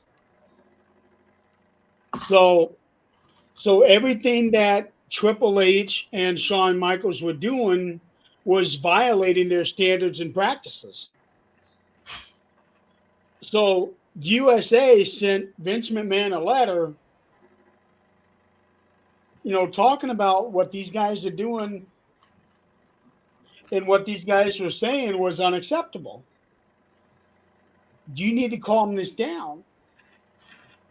So then Shawn and Hunter did this little skit where they were behind a podium and they were reading off that exact letter saying from this time to this time we will not say the words beep beep beep beep, and they did that X sign to censor them. And then Shawn would get on and from this time to this time we will not say the words beep beep beep. USA officials were watching this and they loved it. And it was that skit where they said, okay, Vince, run wild. We love this. And I think it was that skit that made and defined D-Generation X. Well, it's like that whole thing on the song. Tell us what we can do. Tell us what we can wear. Yep. That whole thing. And it was kind of like, I'll bring it up here, but it's kind of like NWO-ish, where it's like this is our version of the NWO, where we're going to come out and do what we want to. Basically, yeah. Basically, be different than just falling in line with what the organization wants. So yeah. What NWO was trying to do was take over another organization. DX was they weren't looking to take over another organization. They wanted to break it down. Right. It's basically, you know what? I'm going to do whatever the hell I want to do when I want to do it. How much chaos can I cause? Yeah. And they caused a lot of chaos. Yeah, it was one of the bigger, and they did everything right. They didn't try to branch off and have, a DX Latino or Right. DX. It was just DX. Run with it. Keep it. Right. And that's when I think NWO started to really. Well, I didn't mind so much in the storyline with the Wolf Pack. I enjoyed having the NWO versus the NWO Red and that whole thing. But then they started getting stupid with it. With everybody's got an NWO now. And it's like, Yeah, remember they had NWO Latino. They did that. Japan had his own NWO. mm-hmm. Yeah, they went all wild with that. And that was the downfall of not only NWO, but also tied in along with some of the other really, really dumb things that they were doing was what helped WCW fall.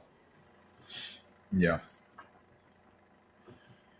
The match itself was really good.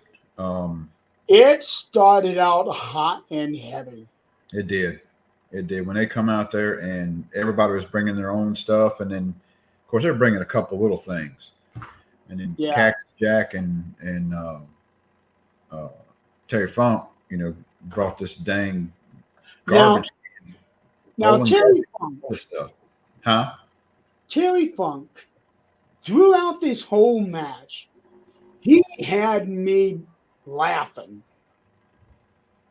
because of his mannerisms throughout the match. The way that every time he would get hit, he'd be begging for more.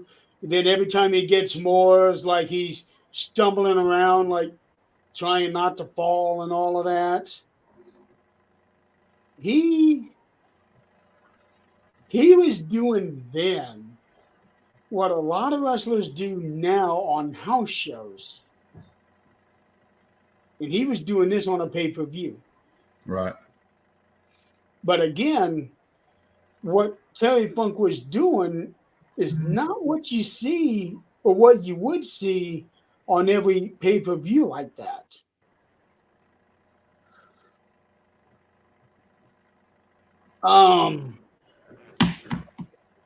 What did you think of Savio Vega being the eighth man announced for this thing? Do you think he helped with that match, or would you consider that like a letdown?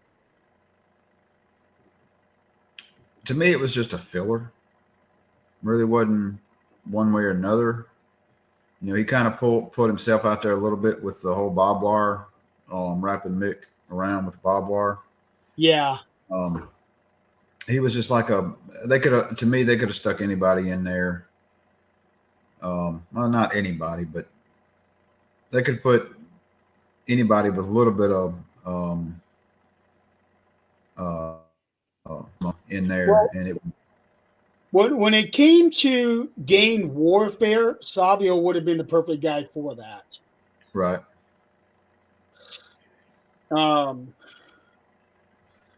But yeah, it was almost like he was just a random person for this. But with Shawn Michaels, I get that.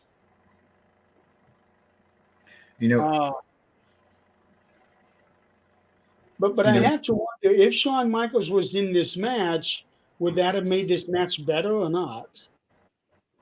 For the kind of match that it was. I don't think so, because I actually got to, noticing where Stone Cold wasn't in that match a whole lot in the middle of it. It's like he was in the front of it at the beginning, in there, hitting people with this and that. And then once they got it down to a regular tag match, he stayed out pretty much until the very end. And I got thinking about it. I said, I think they've already got their plans for WrestleMania. So let's not bring him in there so much and have him accidentally get injured somehow or another. Smart. And, jeopardize the big WrestleMania thing we got coming up. So that's what I think they were doing with that. Even though it was already jeopardized to begin with Shawn's back. Right. So maybe It's like, look, we just need you to finish up, get the big pops and, finish off the match, but we don't need you in there And trading. it was also a good way where they weren't shoving him down people's throat, even though they wanted him. Right. The barbed wire. I was thinking it was just a little gimmick thing, nothing to it. And then there towards the end of the match, you could actually see Cactus Jack pulling it out of his neck. Right. There was one point in time I was trying to figure out if it was real or not. Yeah. And there was one point where Road Dogg grabbed him from behind, and the barbed wire was behind Mick. In between them, it's like, well, I don't know now if it's real or not, because he's in between the barbed wire and he's holding him. As like he's not wincing in pain or nothing like that. But yeah, when he pulled it out of his face or his neck, it's like, yeah, he pulled it out of his neck. And even Jim Ross said, though he said he pulled it out of his mouth, but to me it looked like he pulled it out of his neck. And he had to yank on it, but it never drew any blood. It was that until that point where I'm thinking, okay, is the barbed wire real? I don't think so. Then I saw that and I was like, oh, that might have been real. Or at least real enough.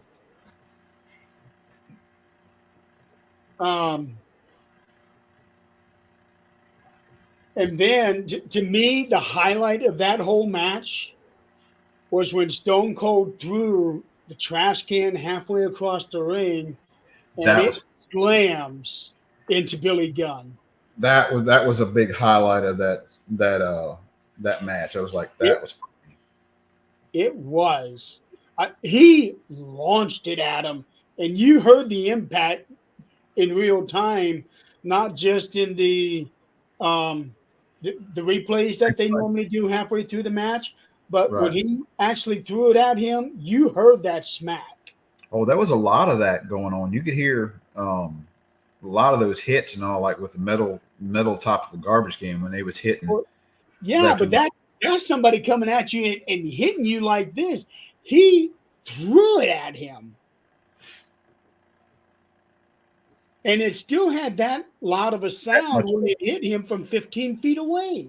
Yeah, that was a big highlight for me. It was. I had to go back and watch that a couple of times.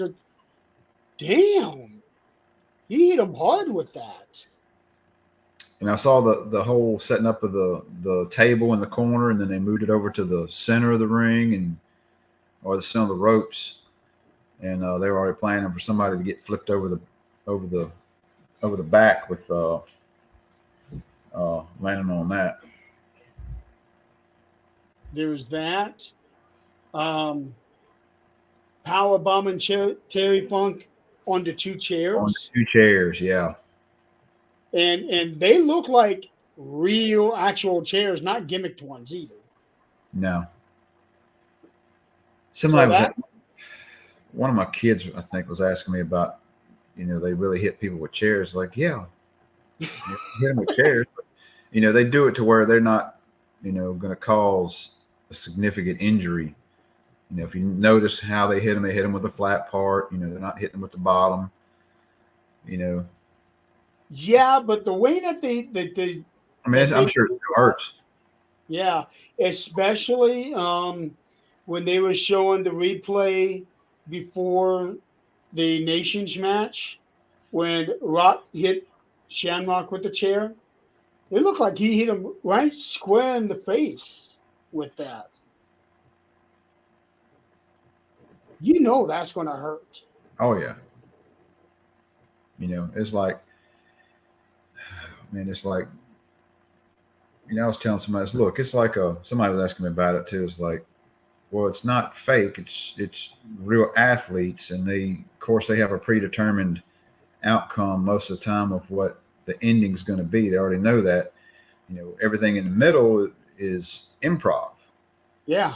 They're talking to one another. It's like, hey, do this, do that, or hey, and I'm sure they've already talked pre-match. It's like, look, I really want to do this during the match. I really want to do this. So, but a lot of it's just improv. So the best way I'd explain it is like, movies are fake. It's Yeah. these actors going in there and playing these parts and the story and all that. Same way with wrestling. It's just, athletes, doing this. And in the movies, people can get hurt, and in rare occasion get killed. Right. So yeah, I mean, it is all predetermined. It's for entertainment. It's for show, but it's Right. something, just like you go to movies and really enjoy this movie. We enjoy watching wrestling and enjoying the storylines that go along with it. And these wrestlers can get badly hurt, and they have. Oh yeah, I And mean, on rare occasion have actually gotten killed. yeah, Owen Hart, you know, um, that one comes to mind. Top of anything of when he fell and Yeah. died in the And ring. that was just over a year after this event, actually. Yeah, the So one. so watching Owen Hart in this match, I really enjoy. I have always been a big fan of Owen Hart. Um,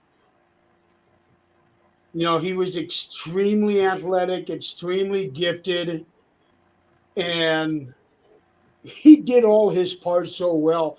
He made you hate him with a passion. He knew how to do that so well. Do you, now I want to touch back on Owen Hart, but when I think of injuries in the ring, injuries that basically destroys a career, with Sid Vicious coming off the top rope, Oh man. Diesel, and breaking his leg in the middle of the ring, where his leg is just flopping, Yeah. and I was like, oh my god, I can't imagine the pain, from something freak, just a freak accident, just landed the And, wrong way and popped that leg. and Sid himself even said that he did not want to do that, but the people in the back told him he had to. I'm sorry. No. I'll do all kinds of other things, but if there's something that I don't feel comfortable doing, you better believe it. I'm not going to do it. Right. And that, for better or worse, ended his career, but he did come back. I, Um, I don't remember seeing him after that, so it may have been that point in time when I wasn't watching. do you remember a time when Heath Slater was doing this thing on Raw, and he was doing this thing where he would do a skit in the ring, and then a legend would come out every week and trash him? Mm-mm. No? Okay. Well, Sid was one of them. And I was actually in the audience for this one. Monday Night Raw came here to Fort Wayne, and Heath Slater was doing his part, and Sid came out for that. Um, Doink the Clown was one of them. Beta was one of them. You could tell Beta was going to be it because Slater kept saying, "It's Slater time, it's Slater time." And then you heard, "It's Vader time." And Vader would come out. Bob Backlund, Animal. Oh, yeah, they came out with a whole bunch of legends for like 2 months straight. I'm gonna have to look that up and watch some of those videos from that. It was it it was leading up to the 1000th. I think it was the 1000th Raw, where Heath Slater came out on Raw 1000, and all of these legends came in, including the ones that had been doing this for 2 months with them. God, But I yeah, can't it imagine. was one of them, and he had a match with Heath Slater. I can't imagine what they did to him during that match. probably every finishing move they had. They did. They did. And I think Doink was the only one that Heath Slater won. Everybody else beat him. But yeah, that was to me that was very entertaining because okay, he got this loud mouth, and all of these old timers are coming in here and shutting him up. Yeah, I'm definitely have to look that one up. Yeah, it was definitely a lot of fun to watch. Um, Now, one of the funnier things, getting back to Owen, one of the funnier things I remember him being in the Nation for a little while, oh, and then you had the skits that come out with DX making fun, I dressing remember up, that. making fun of people, and you had Yeah, I forget who it was, but it had this yeah, I don't remember either, but who he was, but he was dressed he up. long nose. Yes, oh my God, it was huge, and he was out there, woo! Every time he's like, woo! Yeah. Well, was this around the same time that Owen was saying that he wasn't a nugget? Yeah, Because I remember yeah, there was a time when he kept saying that he wasn't a nugget, and it was actually a part of his music theme. yeah, yeah, because the crack up on hollering Yeah. nugget and all that stuff. But yeah, then Oh, him a nation yeah, nomination. He did not need that, honestly. Um, but they needed to have something with him against DX after what happened to Brett. yeah. Now, I don't think you could do it now as opposed to back then when, of course, when DX come out, with blackface and all that stuff Well, on. times have changed And so drastically. yeah, but it was very entertaining. I'm Well, trying to think who else. nowadays, people get offended over the tiniest thing. Yeah.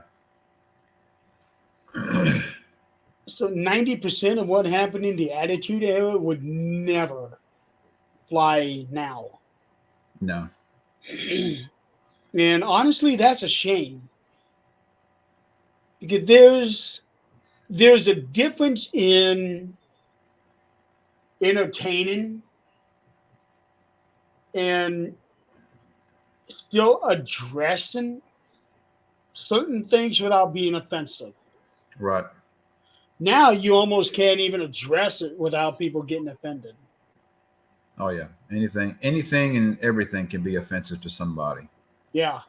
It's just the way So, society like is now. Like, with Blackface, when Roddy Piper did that at WrestleMania 6 against Bad News Brown. oh yeah, Hot Scott. Yeah. Yeah, I was like, I'm looking at that old stuff. It's like, oh God, there's no way in hell you could do that these days. No way in hell. But back then, that was a brilliant move. But the funny thing was, that black paint that he put on him wouldn't wash off at the end of the night. Oh, good Lord. Yeah, I don't know who did it to him, but somebody ribbed him. It was a rib on Roddy that the black stuff that he put on him was a little more permanent than it should have been. So they dyed him, basically. Yeah, they dyed him. And he had to go through the airport and all of that with a half black body. I'd have to cover up and have a hoodie on. I don't know what he did, but he said it took forever to get all of that stuff off of him. I forget who did it to him, but it's just one of those funny stories that they had. And now Peacock actually cuts that entire match out of the WrestleMania 6. I can see that. Yeah. I can see that. I don't like censorship, but that's definitely something they should have just cut out. Well, when you think about all the movies out there that address racism and all of that. Look at some of the John Grissom movies that they have. A Time to Kill. That entire movie is all about racism. To Kill a Mockingbird. That is a historical movie, and that is just fraught with racism. So why would you cut? Why would you cut out a 10-minute section for a match? A match that had significant importance in both men's careers. Yeah, it's that whole dodging the bullet thing. You know, I understand it on a business side of it, the way things are. Nowadays. Sad, yeah. Yeah. Anyway, but and there's been other movies on the vice versa. Like White Chicks. Yeah. The Wayans brothers, which I loved. I loved watching the Wayans brother movies. There are a lot of good comedian movies, with them involved in. Yeah, so there's a lot of stuff from 30, 40 years ago that would never fly today. But times do change. I get that. But I don't think they need to change that much. Yeah, it's a different time. It's a different time in our. Yeah. For me, the best time in wrestling was the early 90s. To me, and I'm guessing it's the 2000s. To me, was the top notch. I mean, it was really good. Everybody was watching wrestling. They were in about 2001, 2002 is when it started to become a turnoff for me. Because some of the stuff that they were doing was, to me, really, really bad, really dumb. Well, it's got its bad gimmicks here and there with the whole, Mae Young and Mark Henry kid with the giving birth to the hand and the Katie Vick and just dumb. Yeah, that and the whole thing with Big Show's dad. They did a thing saying Big Show's dad died. He didn't. And Big Boss Man infiltrated crashed the funeral and went driving off with the casket dragging on the road. Yeah. And Big Show was hanging on to the casket. Come on. Yeah, it's a little. How far can we go? Right. And it was during this time when they were going just too far for me. It's just, this isn't wrestling anymore. And it took me 6 years to come back to start watching wrestling. I hear you. I mean, it took me a while, to get back. The whole Doink the Clown and some of the dumber gimmicks coming in. I enjoyed those gimmicks. I really did, but I was a kid. I was used to. I'm a little bit older. So I was used to the Mid-South, and the old WWF, with the good storyline. I never got to watch that. I started watching in January of '92. I was 11. So when Doink came out, Skinner came out, all these gimmicks, I was invested in that. Yeah, it seems like me and you, liking wrestlers as far as we have. It seems like it's a good connection because I'm watching to a certain point, and then I quit watching. Then you picked up at that same time, and then you came back You took a break before I stopped, Right. So it's like we got that whole run Yep. to where we are now. Yep. Pretty much. Pretty much. So So to close this out, and I think this is the first time where a male wrestler puts his hands on a female. Well, no, I take that back because there was a spot where Jake Roberts had smacked Miss Elizabeth, but that was just a smack in the face. well, that was not an inadvertently attack. This was actually, they meant to do it. Jake Roberts meant to do it. Yeah. As opposed to, somebody getting. Jake Roberts did it back. We closed the show with Austin in China. Right. You knew it was coming. Yeah. So I think this is the first time where somebody actually nailed a male wrestler actually nailed a female. And the crowd goes nuts. Yeah. You knew it was coming. Yeah, you knew it was coming, and for all intents and purposes, was deserved. Yeah, everybody loved it. Yeah, they did.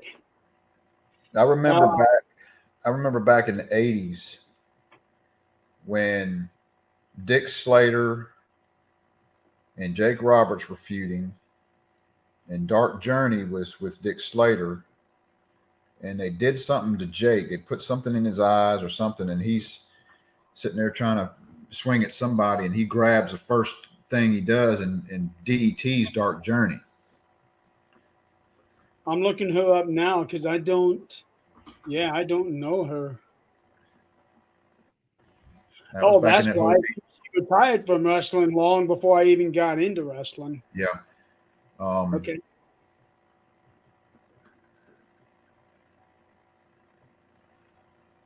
Jake Roberts, DDT, and Dark Journey.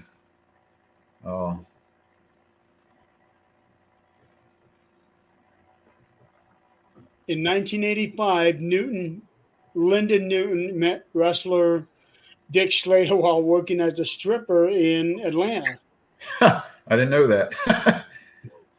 Slater introduced her to professional wrestling, bringing her to Mid-South Wrestling as his valet under the name Dark Journey.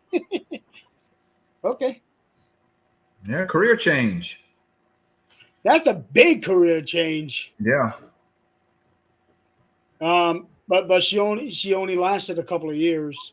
But the fact that you remember her after all of this time says that she left an impression. Yeah, she was with the Missing Link, I think, also for a little period of time. Okay. Huh. But yeah, so the show ends out with Austin stunning China, and he tried to walk away. He did. He tried to walk away, but she flips him off. Yeah. And then he comes back in the ring while she's fussing at the referee and just waits for her to turn around and, bam. And then he leaves out. And the crowd goes back. Then he comes back in with a mic, standing up on the ring post and saying, "Oh, hell yeah." Yep.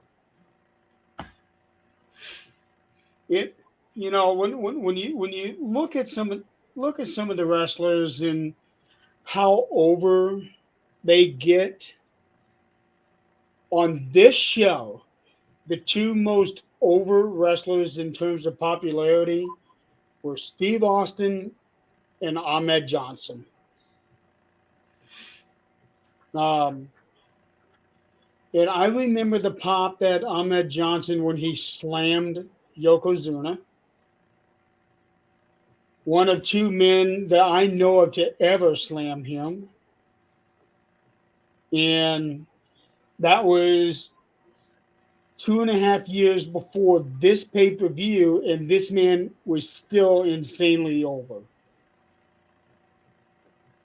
And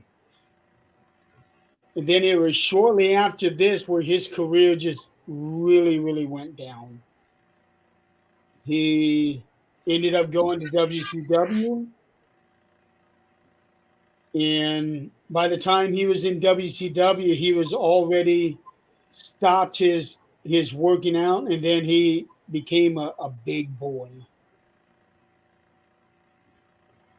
But in the late 90s, there were very few people, wrestlers, who were as popular as Ahmed Johnson was. And he was from Pearl River, Mississippi. Yeah. Well, that's what they say. I don't know where he was looking it up, see where he was originally from. Oh, he was born in Kokomo, Indiana. Really? Yeah. Yeah, I see it. Kokomo, Indiana, University of Tennessee. Billed from Pearl River, Mississippi, which is Wow. Oh, now one of his ring names where he was Black Superman, I believe that. He was built.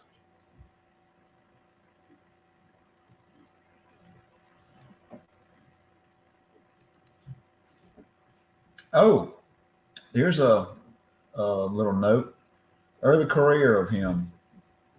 Um, his real name is Anthony Norris. Yeah. Ring name Lamar Johnson.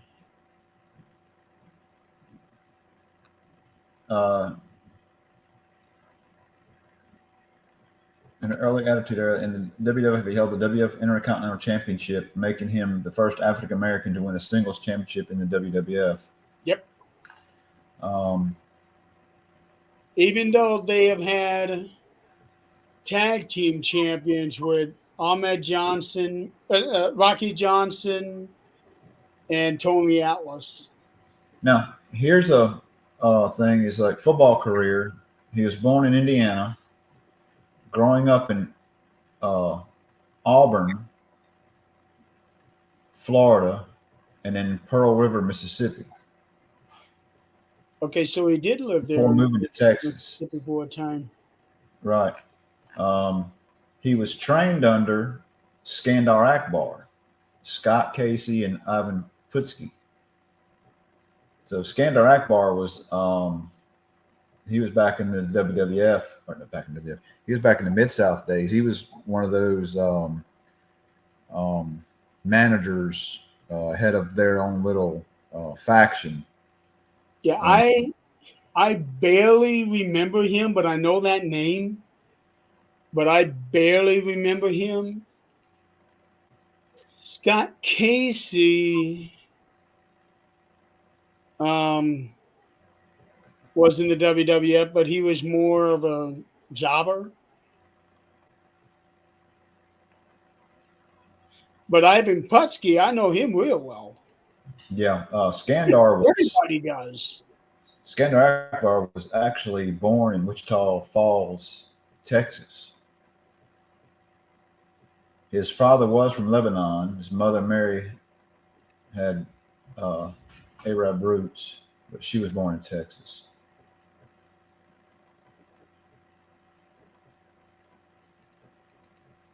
He was changed his name to Skandar Akbar in the suggestions of Fritz von Erich in '66 in order to sound more Arabic.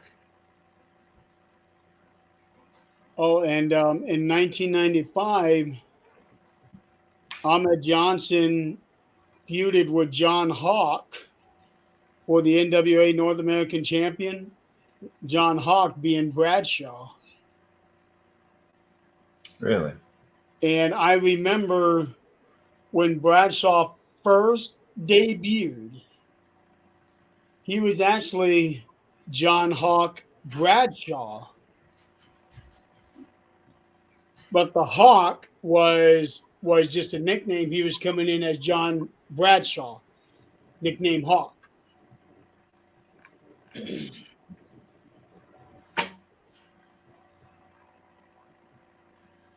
So the whole Bradshaw name pretty much stuck with him throughout his entire career. Um, a lot of really, really, really great wrestlers on this card. A lot of great wrestling on it. Um, oh, and it was really cool to see the old legends coming in when they were breaking up the fights, like Pat Patterson, Jerry Briscoe, and Tony Garea. Yeah. So cool to see those guys. It this watching this event really took me back because this was when things really started getting heated up, and I think this was just before WWF started winning the Monday Night War. Yeah. Like I said, it was right before.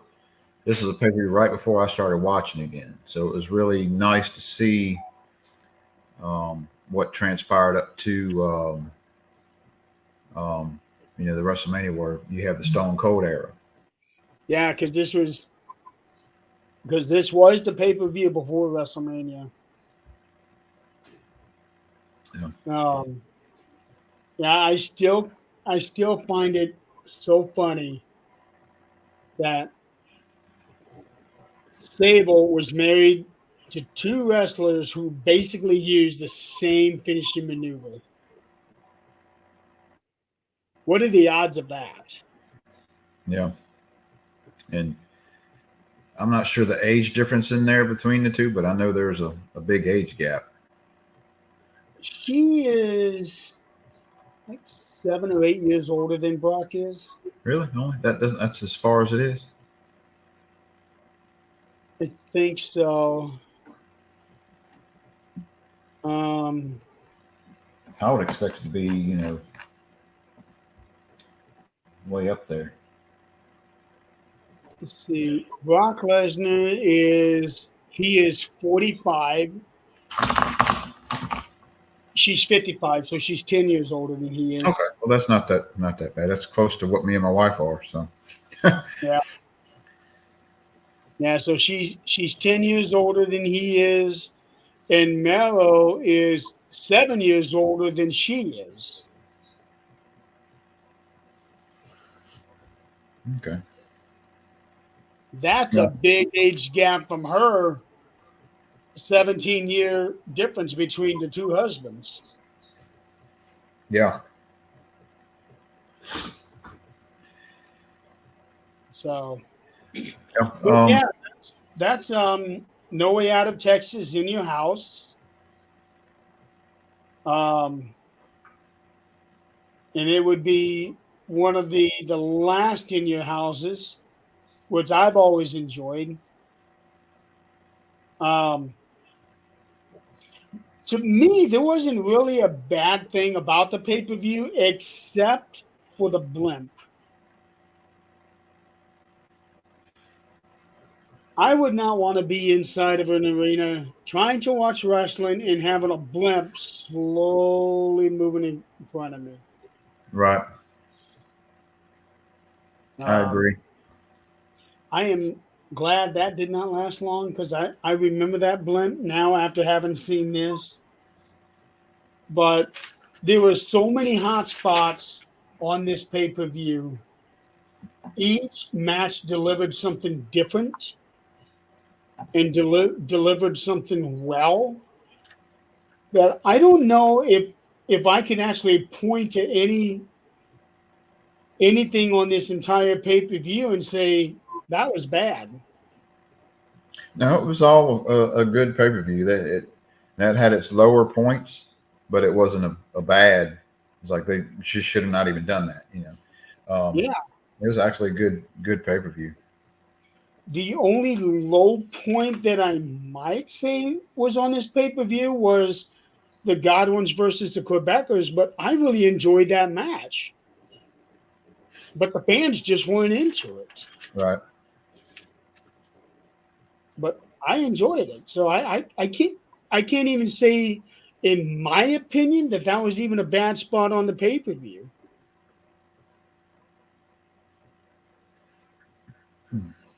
But as far as all in all, it was a good pay per view. It was a I'm good pay per view. I'm glad Solid. they had we got that message about suggesting it. Doing a review of it. Oh Um, yeah, I'm hoping we get more of those because it's um, especially some that we haven't seen or may not remember. right. And um, I would love to do a review on another organization that's on Peacock, because they do have other organizational libraries on there. That are under the WWE network or Yeah, WWE name. yeah, because they have all kinds of WCW pay per views on there. I think they have ECW pay per views on there. Yeah. The WWE network even had a Mid South um, section where it had a bunch of different videos, shows on there. Yeah, So so maybe we can do a review on one of those. But this weekend is the Elimination Chamber, correct. and I am really interested to see what's going to happen with Sammy. I am We too. know we know he's not going to win the match, I just don't but know how they're gonna. I wish they would split the titles up. I I really think do. I think they're going to. I think they should split them up by having Sammy and Roman on night one for the Universal title only, and then Cody and Roman on night two for the WWE title. But I still believe they should keep the Universal title on Roman and take him up to 1,000 days. He's already right there. He only needs 3 more months. That's it. Yeah. Who knows what they're gonna do? You Yeah. know. And I'm I guessing would be everybody. really disappointed if they took the Universal title off of him at WrestleMania. I'm. There may be this thing that that everybody's looking for Cody to win. You know, Yeah. but let's just say they's like that's what everybody expects. So let's not do that. Let's have something down the line in a couple months, maybe at SummerSlam, and do it at That would Summer. be the swerve. And that would make the chase for Cody even more interesting. Why Right. come in right now and win the title? Yeah, let's Make him build it up chase. even farther. Yeah. And SummerSlam would be more than 1,000 days. At that point, go ahead and lose both titles. Right. I'm okay with Yeah, that. I guess next week we won't be here. We'll be. I got to work, and then got something already planned for the network Yep. for next The Tuesday. 22-hour podcast for veteran suicides next week.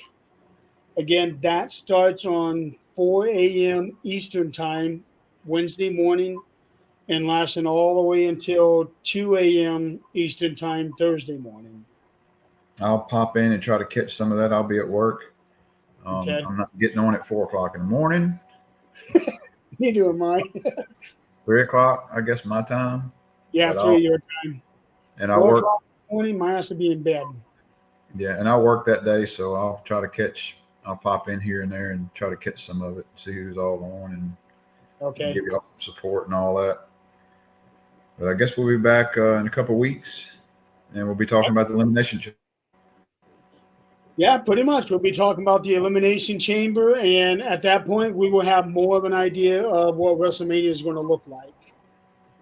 Definitely, because you're going to have, you'll have a good 2 weeks, almost 2 weeks after the elimination chamber.